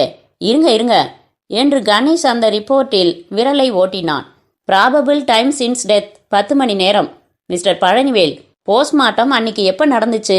4:04 நினைக்கிறேன், ரிப்போர்ட்லேயே இருக்குமே. 4:35. அதுலேருந்து 10 மணி நேரம் கழிச்சா காலைல 6:30 மணிக்கு செத்து போயிருக்காருன்னு அர்த்தம். என்ன பாஸ்? மிஸ்டர் பழனிவேல், இதை நீங்கள் பார்த்தீங்களா? 10 மணி நேரங்கிறத காலை 10 மணின்னு எடுத்துக்கிட்டீங்களா? சேச்சே, டைம் ஆஃப் டெத்து தானே. போஸ்ட்மார்ட்டம் ரிப்போர்ட்டில் எங்களுக்கு அவ்வளவு நம்பிக்கை ஏற்படலைங்க. ஏன்? அவங்க எப்படி இறந்த நேரத்தை கணக்கிடுறாங்க தெரியுமில்ல வசந்த்? பாஸ், அது பல விதத்தில் கணக்கிடுவாங்க. பொதுவாக ரெக்டல் டெம்பரேச்சர் எடுப்பாங்க. தெர்மாமீட்டரை ஆசன துவாரத்தில் சொருகி, விவரம் வேணாம் மேலே சொல்லு. அப்புறம் போஸ்ட்மார்ட்டம் ஸ்ட்ரெயினிங்னு ஒரு முறை சொல்லுவாங்க. அப்புறம் ரிகர் செட் ஆயிடுச்சான்னு பார்ப்பாங்க. ஸ்டமக் கண்டென்ட்ஸ் எவ்வளவு தூரம் டைஜஸ்ட் ஆகியிருக்குன்னு பார்ப்பாங்க. எல்லாம் சரிதான் மிஸ்டர் வசந்த், எங்களுக்கும் தெரியும். ஆனால் போஸ்ட்மார்ட்டம் ரிப்போர்ட் படி நேரத்தை கணக்கிடுறதுல கொஞ்சம் உத்தேசங்கள்லாம் இருக்குது தெரியுமோ? ரிகர் சொன்னீங்க. ரிகர்ஸுங்கிறது பாடியோட ஆரோக்கியம், வயது, வெளிப்புற உஷ்ணம்னு என்னவோ அதை பொறுத்து வேறுபடும். அதுபடி போஸ்ட்மார்ட்டம் ரிப்போர்ட்டு கொஞ்சம் 2-3 மணி நேரம் முன்ன பின்ன தான் இருக்கும். கணேஷ், சரி ஒப்புத்துக்கிறோம். ஆனால் இந்த பாயிண்ட்டை நீங்கள் கன்சிடர் பண்ணீங்களா என்றான். பண்ணோம். ஆனால் இந்த கேஸில் இறந்து போன டயத்தை பற்றி சந்தேகமே எங்களுக்கு ஏற்படலை. நீங்களே சாட்சி சொன்னபடி 10:30 மணிக்கு பெரியவர் உங்கள் கூட பேசியிருக்காரு. அதனால டைம் ஆஃப் டெத் ரிப்போர்ட்டை எடுத்துக்கல. நீங்கள் செஞ்சது ரொம்ப சரிதான். ஆனால் இப்போ எனக்கு ஒரு சந்தேகம் வந்திருக்கு பழனிவேல். என்ன சந்தேகம்? அந்த 10:30 மணிக்கு பேசினது நிஜமாவே சிவப்பிரகாசமா இல்லை வேற யாராவதான்னு? மை காட், நீங்கள் என்ன சொல்கிறீங்க? அஸ்திவாரத்தையே கலைக்கிறீங்க. கொஞ்சம் யோசிச்சு பாருங்க. அருணாச்சலம் முதல்ல என்ன சொன்னான்? 9-9:30 மணி சுமாருக்கு அங்கே போனேன், பெரியவர் செத்து கிடந்ததை பார்த்தேன்னு இல்லையா? 10:30 மணிக்கு பெரியவர் பேசியிருக்கிறாருன்னு சொன்னப்புறம் பயந்து போய் சமயத்தை பற்றின சாட்சியத்தை மாற்றிட்டான். அதனால தானே சந்தேகம் அவன் பேரில் ஊர்ஜிதமாச்சு. ஒரு விதத்தில் அப்படிதான். முதல்ல அவன் எப்படி 9 மணின்னு சொன்னான்னு விசாரிச்சு பார்த்தோம். வீட்டுக்கு வெளியே வர்றப்ப கார்பரேஷன் கடிகாரத்தை பார்த்தேன், அதில் 9 காட்டுச்சு. அதனால அவர் வீட்டுக்கு போயிருக்கிறப்ப 9:30ன்னு சொன்னான். கடிகாரம் ஒருவேளை நின்று போயிருக்கலாம் என்கிட்ட, ஆனால் வாட்ச் இல்லைன்னு சொல்லியிருக்கான் இல்லையா? ஆமாம், அப்படித்தான் ஸ்டேட்மெண்ட்லேயும் சொல்லியிருக்கான். அந்த கடிகாரம் சமீபத்தில் நிற்கலை, பொதுவாக தவறாமல் ஓடிக்கிட்டு தான் இருந்திருக்குன்னு நாங்கள் விசாரித்து கண்டுபிடிச்சோம். இருங்க, அருணாச்சலம் நிஜம் சொல்கிறான்னு ஒரு பேச்சுக்கு வச்சுக்கலாம். அவன் என்ன செய்கிறான்? வீட்டை விட்டு வெளியே வர்றான், மணிக்கூண்டில் மணி பார்க்குறான். அவரை பார்க்க அவர் வீட்டுக்கு போகிறான். 9:30 இருக்கும். கூர்க்கா அவன் உள்ளே போகிறத பார்க்குறான். கூர்க்கா கிட்ட கடிகாரம் இருந்துச்சா? இல்லை. அதனால கூர்க்கா 10 பஜே 10:30 பஜேன்னு சொன்னது ஒரு குத்து மதிப்பு தான். அப்போ நெசமாவே 9:30 மணின்னு வச்சுக்கலாம். அருணாச்சலம் உள்ளே போகிறான். அவர்கிட்ட எதையோ கேட்கத்தான் முடிவு பண்ணி போயிருக்கான். கல்யாணத்தை பற்றி இருக்கலாம். 2ல் 1 முடிவு பண்ணி எனக்கு செட்டில் பண்ணிடுங்கன்னு சொத்தை பற்றி கேட்க போயிருக்கலாம். அவன் இங்கே போக காரணம் இருக்கு, வெறுப்பு இருக்கு. நாள் சண்டை போட்டதுக்கு மன்னிப்பு கேட்க கூட போயிருக்கலாம். தீர விசாரிச்சா அவன் எதுக்கு போனான்னு தெரிய வரும். அங்க போனப்ப என்ன பார்க்கறான்? சிவப்பிரகாசம் இறந்து போய் கீழே கிடக்கிறத. அதை பார்க்கறான்னே வச்சுக்கோங்க. அவன் கலக்கத்துல என்ன செஞ்சிருக்கான்? ஐயோ, பெரியவர் கூட நேத்து சண்டை போட்டிருக்கோம், இப்போ போலீஸ் என்னத்தான் சந்தேகப்படுவாங்க, பேசாம போயிடலாம்னு கிளம்பி இருக்கலாம். இது ஒரு இயல்பான காரியம் தானே? இயல்பான விஷயம்தான். அந்த ஆள் 10:30 மணிக்கு முன்னால இறந்துருந்தார்னா? அந்த ஆள் 6:30க்கு இறந்து போயிருக்கார் சார். போஸ்ட்மார்ட்டம் ரிப்போர்ட் சொல்றது சரி, என்னோட சாட்சியத்தினால அதை இக்னோர் பண்ணிட்டீங்க. காலையில 6:30 மணிக்கா? ஆமா சார். அப்பதான் அவரை பாலகிருஷ்ணனும் பாபுவும் பார்க்க வந்திருக்காங்க. அதை பத்தி ஸ்டேட்மெண்ட் கொடுத்திருந்தாங்க இல்லையா? ஆமா என்றார் பழனிவேல் யோசனையுடன். பட் உங்களுக்கு ஃபோன் பண்ணது யாரு? இருங்க வரேன். இந்த திட்டத்தை எல்லாமே அவங்க 3 பேரும் யோசிச்சு செஞ்ச காரியம்னு வச்சுக்கலாம். அவங்கன்னா அந்த அம்மாவும் கூடவா? அம்மா இல்ல, அம்மாவுக்கு பெரியவர் இருக்கிறதுல தான் இஷ்டம். பெரியவர் இறந்து போனா லாபம் அடைகிறவங்க இவங்க 4 பேர் தான். அதுல அருணாச்சலத்தை விட்டுடலாம். அவங்க 3 பேர் ஒரு கட்சி. அவங்க 3 பேரும் சேர்ந்து ஒரு அருமையான திட்டம் அமைக்கிறாங்க. ரொம்ப பிளான் பண்ணி பெரியவரை தீத்து கட்டிட வேண்டியது. ஆனா 3 பேரும் மாட்டிக்காதபடி பெரியவர் இறந்த சமயம் 3 பேரும் வேற இடத்துல இருந்தோம்னு ஆணித்தரமா நிரூபிக்கிற மாதிரி திட்டம் அமைக்கணும். அதுக்கு என்ன பண்ணணும்?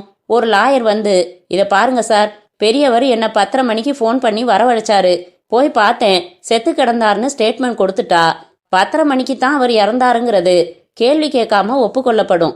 போஸ்ட்மார்ட்டம் ரிப்போர்ட் முன்ன பின்ன இருந்தா கூட நேரடியா சாட்சியம் இருக்கிறதுனால அதுக்கு தான் மதிப்பு ஜாஸ்தி. அந்த 10:30 மணிக்கு அவங்க எங்க இருக்காங்க? ஆபீஸ்ல மார்க்கெட்டிங் எக்ஸிக்யூட்டிவ்ஸ் எல்லாரையும் கூப்பிட்டு மீட்டிங் போடுறாங்க. நான் அந்த மீட்டிங் மினிட்ஸை பார்த்தேன். எமர்ஜென்சி மீட்டிங், அவசரமா அர்ஜென்ட்டா இல்லாம கூப்பிட்ட மீட்டிங். அதன் நோக்கம் என்ன? 10:30 மணிக்கு அவங்க 3 பேரும் ஆபீஸ்ல தான் இருந்தாங்கன்னு ஆணித்தரமா ஸ்தாபிக்க சாட்சியங்கள் சேர்க்கிறது. பழனிவேல் கன்னத்தை சொரிந்து கொண்டார். அப்போ உங்களுக்கு ஃபோன் பண்ணது சிவப்பிரகாசம் இல்லையா? அதில் தான் சார் அவங்க மாஸ்டர் ஸ்ட்ரோக். சிவப்பிரகாசத்தை கணேஷுக்கு முன்ன பின்ன தெரியாது. எனக்கு ஒரு டெலிஃபோன் வருது. நான் தான் சிவப்பிரகாசம் பேசுகிறேன், நான் ஒரு சிக்கலில் இருக்கேன், உடனே வான்னு கூப்பிடுறாரு. என்ன செஞ்சேன்? பரவாயில்ல, சாயங்காலம் வரேன்னு முதல்ல சொன்னேன். அவங்களுக்கு கொஞ்சம் திகிலாயிட்டுது. சாயங்காலம்னா ரொம்ப லேட்டு, அதனால என்ன அங்கே கட்டாயமாக பார்க்க என்னை யாரோ கொல்ல சதி பண்ணுறாங்கன்னு சொல்லிட்டாங்க. சதிங்கிற வார்த்தை வாய் தவறி வந்துருச்சு. சதிகாரங்களே ஃபோன் பண்ணுறப்ப அது எப்படியோ வெளிப்பட்டுருச்சு. நான் உடனே புறப்பட்டு வரேன்னு சொல்லி அங்கே போகிறேன். அவர் செத்து கிடக்கிறத பார்க்குறேன். அதனால எனக்கு ஃபோன் பண்ணது சிவப்பிரகாசம் இல்லைன்னு சந்தேகமே வரல. ஃபோன் பண்ணாரு, ஏதோ ஆபத்துன்னு அங்கே போகிறதுக்குள்ள ஆபத்து முந்திக்கிட்டுது, அவ்வளவுதான். பின்ன ஃபோன் பண்ணது யார் தான்? நம்ம மௌன விரத சுவாமி. அந்த மௌன விரதம் இருக்கு பாருங்க, அது ஒரு மாஸ்டர் ஸ்ட்ரோக். அந்த ஆள் ரொம்ப பக்தி மாதிரியும் மௌன விரதம் இருக்கிறாப்லையும். ஐயப்பன் கோவிலுக்கு போகிறவங்க மௌன விரதம் இருக்கிறது சகஜமில்லை. கொஞ்சம் எனக்கு உதச்சுது. அப்புறம் ஆளை ஃபாலோ பண்ணிக்கிட்டு போனோம். ஒரு வீட்டில் வாடகைக்கு இடம் கேட்க போயிருக்காரு சுவாமி. அந்த வீட்டுக்காரரோட வாடகையை பற்றி அவர் பேச்சுவார்த்தை நடத்தி முடிச்சிட்டதா வீட்டுக்காரரே சொன்னாரு. அதனால மௌன விரதம்ங்கிறது ஒரு வித பாசாங்கன்னு தெரிஞ்சு போச்சு. எதுக்காக பாசாங்க பண்ணணும்? கான்ஃபரன்சி வருது பாருங்க. மற்ற பேருக்கு மௌன விரதம் இருக்கிறாப்புல பாவனை செஞ்சுட்டு எனக்கு சாமி ஃபோன் பண்ணியிருக்காரு. ஃபோன் பண்ணப்ப அவர் குரலை நான் கவனிச்சிருப்பேன் இல்லையா? கொலையை விசாரிக்கிற சந்தர்ப்பத்தில் அவர் குரலை கேட்க மறுபடி வாய்ப்பு ஏற்படும் இல்லையா? அதனால அவர் குரலை கேஸ் முடியற வரைக்குமாவது நான் கேட்காம இருக்கிறதுக்காக மௌன விரதம். ஷபாஸ். அப்போ உங்க தியரி படி பெரியவர் காலை 6:30க்கே காலிங்கிறீங்க. பெரியவர் பைஜாமாவில் இருந்திருக்காரு, எதுவும் சாப்பிடல, யாரையும் கூப்பிடல. அதிகாலையில் இவங்க 2 பேரும் வந்ததை அவங்களே ஒப்புத்துக்கிட்டு இருக்காங்க. அதுல பொய் சொல்ல விரும்பல அவங்க. ஏன்னா செத்த நேரம் 10:30 மணின்னு ருசுவாயிடுச்சே. மேலும் அவங்க காலையில வந்திருந்தத யாராவது பார்த்து இவங்க வரலன்னு சொல்லி பொய்யில மாட்டிக்க விரும்பல. அதனால காலையில வந்ததை பளிச்சுன்னு சொல்லிட்டாங்க. காலையில பெரியவரை பார்த்தோம், ஆபீஸுக்கு வரலன்னாரு. என்ன வேணா சொல்லலாமே, காலையில வந்து தீத்து கட்டி இருக்காங்க. இதையெல்லாம் நிரூபிக்கிறது எப்படிங்க என்றார் பழனிவேல் திகைத்து போய். அது உங்க வேலை. டெலிஃபோன் கொஞ்சம் உபயோகிக்கலாமா? தாராளமா. கொஞ்சம் என்ன யோசிக்க விடுங்க, அதுக்குள்ள நான் டெலிஃபோன் செஞ்சிடறேன். வெயிட் என்றார் பழனிவேல். நீங்க சொல்றதெல்லாம் உண்மையா இருந்தா ஒரு ஷோ போட்டு பார்க்கலாம். நீங்க ரெடியா? ரெடி என்றான் கணேஷ். ரெடி என்றான் வசந்த். இப்போ அவங்க 3 பேர் எங்க இருக்காங்க? எஸ்பி இண்டஸ்ட்ரீஸ் ஆஃபீஸில் தான் இருக்கணும். அரெஸ்ட் எல்லாம் பண்ண முடியும். இருந்தும் அவங்க குற்ற உணர்ச்சி உள்ளவங்களான்னு முதல்ல கண்டுபிடிச்சிடலாம். நீங்கள் என்ன பண்ணுறீங்க? அங்கே போங்க, நானும் உங்கள் பின்னாடி வரேன். கொஞ்சம் தாமதிச்சு. அவங்க ரூமில் இன்டர்காம் இருக்கு சார். Very good. அப்போ ஒரு ஐடியா பண்ணலாம். என் கூட வாங்க, போகிறப்ப அதை பற்றி பேசலாம். கணேஷும் வசந்தும் மறுபடி அந்த 5வது மாடி முகப்பறையை அடைந்த போது மணி சுமார் 5 ஆகியிருந்தது. ஹாய் வின்னி. ஹாய் வசந்த். என்ன மறுபடி வந்துட்டீங்க? உன்னோட கைரேகை பார்க்கலையேன்னும். பாஸ் இருக்காரா? இருக்காரு. 3 பேர் இருக்காங்களா? ஆமா இருக்காங்க. டிஸ்டர்ப் பண்ண வேணான்னு சொன்னாரு. உள்ள போக முடியாதா? கணேஷ் வந்திருக்கிறதா சொல்லு வின்னி. வேணாம் சார், கோச்சு பாரு. கையை காட்டு பார்க்கலாம். அட, டபுள் ஹாட்லைன். அவள் விழிகள் விரிந்தன. என்ன அர்த்தம்? காதலின் அத்தனை வடிவங்களிலும் ஆர்வம் ஜாஸ்தின்னு சொல்லுங்க சார். பாஸ்கிட்ட இன்டர்காம்ல சொல்லு, தொந்தரவு பண்றாங்கன்னு, உங்களை அவசரமா பார்க்கணும்னு கணேஷ் வந்திருக்காருன்னு. அப்பா, எவ்வளோ பெருசு. என்னது சார்? ஹெட்லைன். என்ன ஹெட்லைன் உனக்கு? அப்படியே அம்பு மாதிரி ஸ்ட்ரைட்டா இருக்கு பாரு. அப்படின்னா என்ன அர்த்தம்? நீ எனக்கு ஒன்றும் செய்ய மாட்ட, நான் மட்டும் எல்லாம் சொல்லணும். கொஞ்சம் இருங்க சார், கேட்குறேன் என்று சற்று தயக்கத்துடன் கோச்சுக்கு போறாரு என்று சொல்லிக்கொண்டே இன்டர்காமின் பட்டனை அழுத்தினாள். கொஞ்ச நேரத்தில், எஸ் வினி, டிஸ்டர்ப் பண்ணாதன்னு சொல்லியிருக்கேன் இல்லையா? I am so sorry sir. Mister Ganesh வந்திருக்காரு. He has it's urgent. Ganesh சந்தர்ப்பத்தை பயன்படுத்தி கொண்டு, குட் ஈவினிங், நான் தான் கணேஷ். உங்களை நான் அவசியமா பார்த்தாகணும் சார். எது விஷயமா? கேஸ் விஷயமா. திடீர்னு புதுசா ஒரு டெவலப்மெண்ட் ஆயிருக்கு. அதை உங்ககிட்ட சொல்ல வேண்டியது என் கடமை. அந்த பக்கத்தில் பட்டென்று சத்தம் அடங்கி போய் கொஞ்ச நேரம் கழித்து இன்டர்காம் உயிர் பெற்று, ஆல்ரைட் வாங்க உள்ள என்றது. அந்த பக்கம் மாஸ்டர் அழுத்தினாத்தான் அங்க பேசுறது இங்க கேட்கும் இல்ல என்றான் வசந்த். ஆமா வசந்த், இங்க இருந்து பஸ் மட்டும்தான் பண்ண முடியும். இரு, இங்கேயே இரு, போயிடாத. உன் கைக்கு மேல இன்னும் நிறைய பார்க்கணும். கையா இது? ராஜமுத்திர. உள்ள போயிட்டு உடனே வரேன். உள்ளே நுழைந்த போது 3 பேரும் நின்று கொண்டிருந்தார்கள். வசந்த் கணேஷ் இருவரையும் பார்த்து வசீகரமாக சிரித்து, வாங்க சார். என்ன மிஸ்டர் கணேஷ்? அந்த கேஸை சால்வ் பண்ணிட்டோம் சார். மூவரும் அவனை இப்போது சற்று முகம் சுருங்க பார்த்தனர். அப்படியா? அருணாச்சலம் தானே? வேற யாராவதா? கொஞ்சம் உட்கார்ந்துட்டு பேசலாமா என்று மேஜையிலிருந்து தள்ளி போய் சோஃபா செட்டில் உட்கார்ந்தான். ரிலாக்ஸ், ரொம்ப இன்ட்ரெஸ்டிங் கேஸ் இது. அவர்கள் சற்று தீர்மானம் இல்லாமல் அவன் எதிரே உட்கார்ந்தார்கள். சுவாமி, நீங்க கூட சரியா உட்காருங்க. வசந்த், மேஜைக்கு போய் ஒரு பேப்பர் பென்சில் எட என்று கை சொடக்கினான் கணேஷ். அதற்கு அர்த்தம் திட்டமிட்டபடி செயல்படு என்பது. வசந்த் மேஜையிலிருந்து பேப்பர் பென்சில் எடுக்கும்போது அந்த இன்டர்காமின் சுவிட்சை தட்டுவதை கணேஷ் பார்த்தான். அவர்கள் அதை கவனிக்க முடியாமல் பின்பக்கமாக மேஜைக்கு முதுகு காட்டி உட்கார்ந்திருந்தார்கள். வெரி குட் சார், பெரியவரை கொன்னது யார் தெரியுமோ? யாரு? நீங்க தான் சொல்லுங்களேன். வசந்த், அந்த காகிதத்தை எடு. வசந்த் எடுத்து கொடுக்க, மிஸ்டர் பாலகிருஷ்ணன், எத்தனை தருவீங்க என்றான். அமௌண்ட்டை இதில் எழுதுங்க. எதுக்கு? விஷயத்த போலீஸ்கிட்ட சொல்லாம இருக்கிறதுக்கு. What to you mean? இதை பாருங்க, பாசாங்க வேணாம். நீங்க ஒரு பிளான் போட்டீங்க, நாங்க ஒரு பிளான் போட்டிருக்கோம். உங்களுக்கு பூரா சொத்தும் வரப்போகுது. அருணாச்சலத்தை கேரண்டியா ஜெயிலுக்கு அனுப்பிடுறோம். அவன் கேஸை எடுத்துக்கிறதில்ல. போலீஸ் அவன் தான்னு நம்பிக்கிட்டு இருக்காங்க. அதனால உங்களுக்கு ரொம்ப சௌகரியமா போச்சு. எங்களுக்கு அதிகம் வேண்டாம். என்ன வசந்த்? 1.5 ரூபாய் போதும். ஒயிட்டா 10,000. பாக்கிய என்ன சொல்றீங்க? புரியவே இல்லை கணேஷ். கமான் என்று வசந்த் அவர் அருகில் சென்று வயிற்றை செல்லமாக குத்தினான். கில்லாடி சார், நீங்க 3 பேரும் மாஸ்டர்ஸ். சான்ஸே இல்லை. Hats off. மிஸ்டர் சுவாமி, நீங்க இனிமே பேசலாம். நம்மளை யாரும் கவனிக்க போறதில்ல. இந்த மௌன விரதத்துக்கு பர்பஸ் முடிஞ்சு போச்சு. அவர்கள் மூவரும் ஒருவரை ஒருவர் பார்த்து கொள்ள, கணேஷ், சார் நேரம் தாழ்த்தாதீங்க. உங்களுக்கு சொலையா மொத்தமா வரப்போற சொத்தோட மதிப்பை ஒப்பிட 1.5 லட்சம் சாதாரணம் என்றான். பிச்சை காசு. மிஸ்டர், நீங்க சொல்றது எங்களுக்கு விளங்கவே இல்லை. அப்படியா? சரி, நாங்க வரோம். டாட்டா. வசந்த், பழனிவேல் நம்பர் என்ன சொன்ன? வெயிட், என்ன சொல்ல வந்தீங்கன்னு சொல்லிட்டாவது போங்க. இதானே வேணாங்கிறது. நாங்க என்ன சொல்ல வந்தோங்கிறது உங்களுக்கு நல்லாவே தெரியும். வெளிப்படையா சொல்ல வேணாம்னு பார்த்தோம். சொல்லிடு வசந்த். சார், பாலகிருஷ்ணன், பாபு, சுவாமி மௌன விரதி. கொஞ்சம் கவனமா கேளுங்க. நீங்க 3 பேரும் சேர்ந்து திட்டம் போட்டு சிவப்பிரகாசத்தை கொலை செஞ்சிருக்கீங்க. எனக்கு ஃபோன் பண்ணினது சிவப்பிரகாசம் இல்ல, நீங்க தான் சுவாமி. பாலகிருஷ்ணன் அதிர்ச்சி ஏதும் காட்டாமல் சோஃபாவை விட்டு எழுந்து பாபுவை நிறுத்தி, இரு பாபு. மிஸ்டர் கணேஷ், உங்களுக்கு தெரிஞ்சு போச்சா என்றார். ஆமா சார். சுவாமி, இனிமே மௌன விரதம் வேணாம், பேசலாம். நீங்க நமக்குள்ள என்ன ரகசியம்? சுவாமி பாலகிருஷ்ணனை பார்க்க, பேசு சுவாமி என்றார். எப்படி கண்டுபிடிச்சிங்க? மௌன விரதம் இருக்கணும்னா முழு மனசோட இருக்கணும். கார்ல போறப்ப ஸ்லேட்டையும் எடுத்துக்கிட்டு போகணும். உங்களை அந்த வீட்டு வரைக்கும் ஃபாலோ பண்ணோம். அங்க வாடகை விஷயமா பேசிட்டீங்க. பேசியிருக்க கூடாது. என்ன சுவாமி இது? இன்னும் கொஞ்ச நாள் பொறுத்திருக்க கூடாதா? நீதான் 10ஆம் தேதிக்குள்ள பேசி முடிக்கணும்னா பாலு. 10ஆம் தேதிக்குள்ள? அன்னைக்கு என்கிட்ட பேசுறப்ப 11 மணிக்குள்ள வந்துருன்னு சொன்னீங்க. குள்ற எனக்கு நல்லா ஞாபகம் இருக்குது மிஸ்டர் சுவாமி. இந்த மாதிரி திட்டம் எல்லாம் போடுறப்ப சின்ன சின்ன விஷயங்கள்லாம் கவனம் வச்சுக்கணும். கன்சிஸ்டன்சி வேணும். நல்ல ஞாபக சக்தி வேணும்.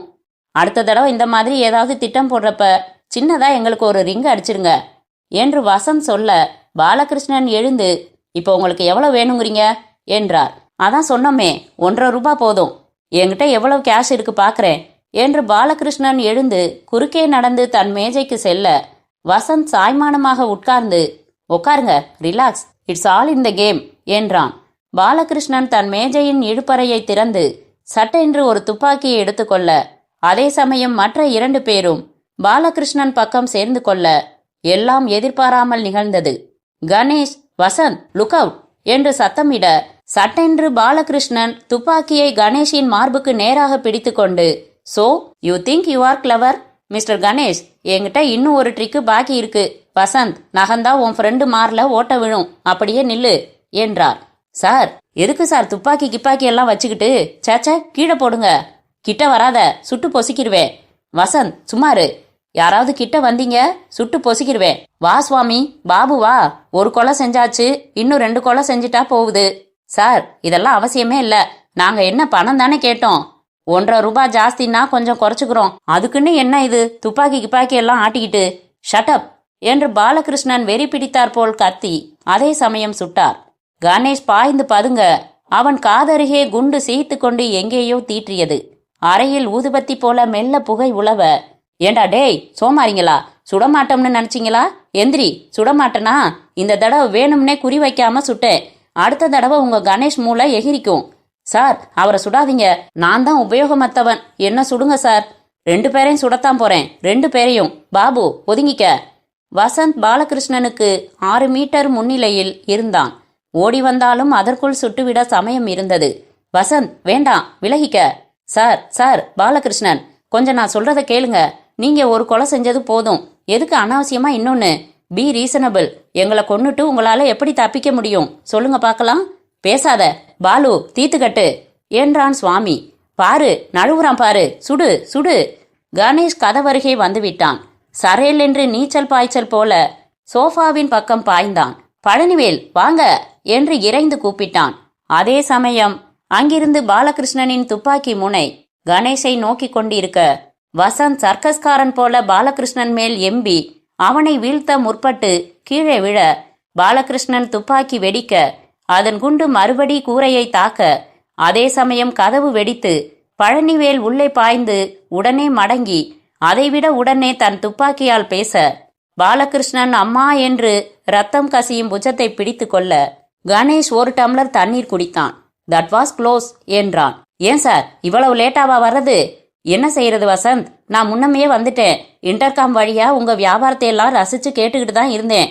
திடீர்னு அந்த ஆளு துப்பாக்கி எடுக்கவும் எனக்கு எப்ப எந்த சமயத்துல நுழையிறதுன்னு தர்ம சங்கடம் ஆயிடுச்சு. நான் பாட்டுக்கு ராங் என்ட்ரி பண்ணி உங்க மாறல கணேஷ் மாறல அவன் பாட்டுக்கு சுட்டான்னா அதுக்குத்தான் தோதா சமயம் பார்த்துக்கிட்டு இருந்தோம். நல்ல வேலை சுட்டாப்புறம் வராம இருந்தீங்களே. துப்பாக்கி எடுப்பான்னு நான் எதிர்பார்க்கல பழனிவேல் என்றான் கணேஷ். இவ்வளவு தூரம் கெஸ் பண்ணீங்க, இதுக்கும் தயாரா இருந்திருக்கணும். அடிக்கடி பட்டுச்சா? இல்ல, ஐ எம் ஸ்லைட்லி ஷேக்கன் அப். வசந்த் எப்படி இருக்கீங்க நீங்க? இது என்ன சார் பிரமாதம்? 6லயும் சாவு 100லயும் சாவு. ஆனா 100ல சாவு ப்ராபபிள். இங்க வினிதான்னு ஒரு பொண்ணு இருந்ததே, எங்க போச்சு? பயந்துகிட்டு ஃபைலிங் ரூம்ல ஒளிஞ்சுகிட்டு இருக்குது. யோ, அந்த கதவை தரையா. கதவை அணுகிய Vasanth, Vini it's all over, நீ வெளியே வரலாம் என்றான். கதவு மெல்ல திறக்க வினிதா நடுங்கிக் கொண்டே வெளியே வந்தாள். Is the shooting over? எல்லாம் முடிஞ்சிருச்சு வின்னி. வசந்த், உங்களுக்கு ஏதாவது அடியா என்றாள். அப்படி ஒன்றும் பிரமாதம் இல்ல, சின்னதா மார்ல ஒரு குண்டு பாஞ்சிருக்கு. ஆபரேஷன் பண்ணி எடுத்துட்டா சரியா போயிடும். ஓ மார்ல எதுவும் பாயலையே. Vasanth, is it true? நிஜமாவே உங்க மார்ல ஆர் யூ ஆல் ரைட்? கவலையே படாத, உன்னை வீட்டில் கொண்டு விட்டுட்டு அப்படியே ஆபரேஷன் தியேட்டர் போயிடுறேன். மிஸ், அவன் சொல்றது எதையும் நம்பாதீங்க. புருடா விடுறதுல மன்னன். உங்களை போலீஸ் வண்டியில கொண்டு விட்டுடுறோம். பாஸ், இதான வேணாங்கிறது என்றான் வசந்த். அவளை நோக்கி திரும்பி புன்முறுவலித்து, இவங்க சொல்றதையெல்லாம் கேட்காத வின்னி. வாரம் 8 நாள் இவங்க உண்மை காதலுக்கு தடை விதிப்பாங்க. நான் உனக்கு ரேகை பார்க்கணும். மச்ச சாஸ்திரம் தெரியுமா உனக்கு? தெரியாதே. உனக்கு எங்கெல்லாம் மச்சம் இருக்குன்னு காட்டு. ஐ மீன் சொல்லு. அங்கெல்லாம் சாரி, அததுக்கெல்லாம் பலன் சொல்றேன் வா. பழனிவேல், அவங்க 3 பேர் கூட இவனையும் அரெஸ்ட் பண்ணிட்டு போங்க என்றான் கணேஷ். முற்றும்.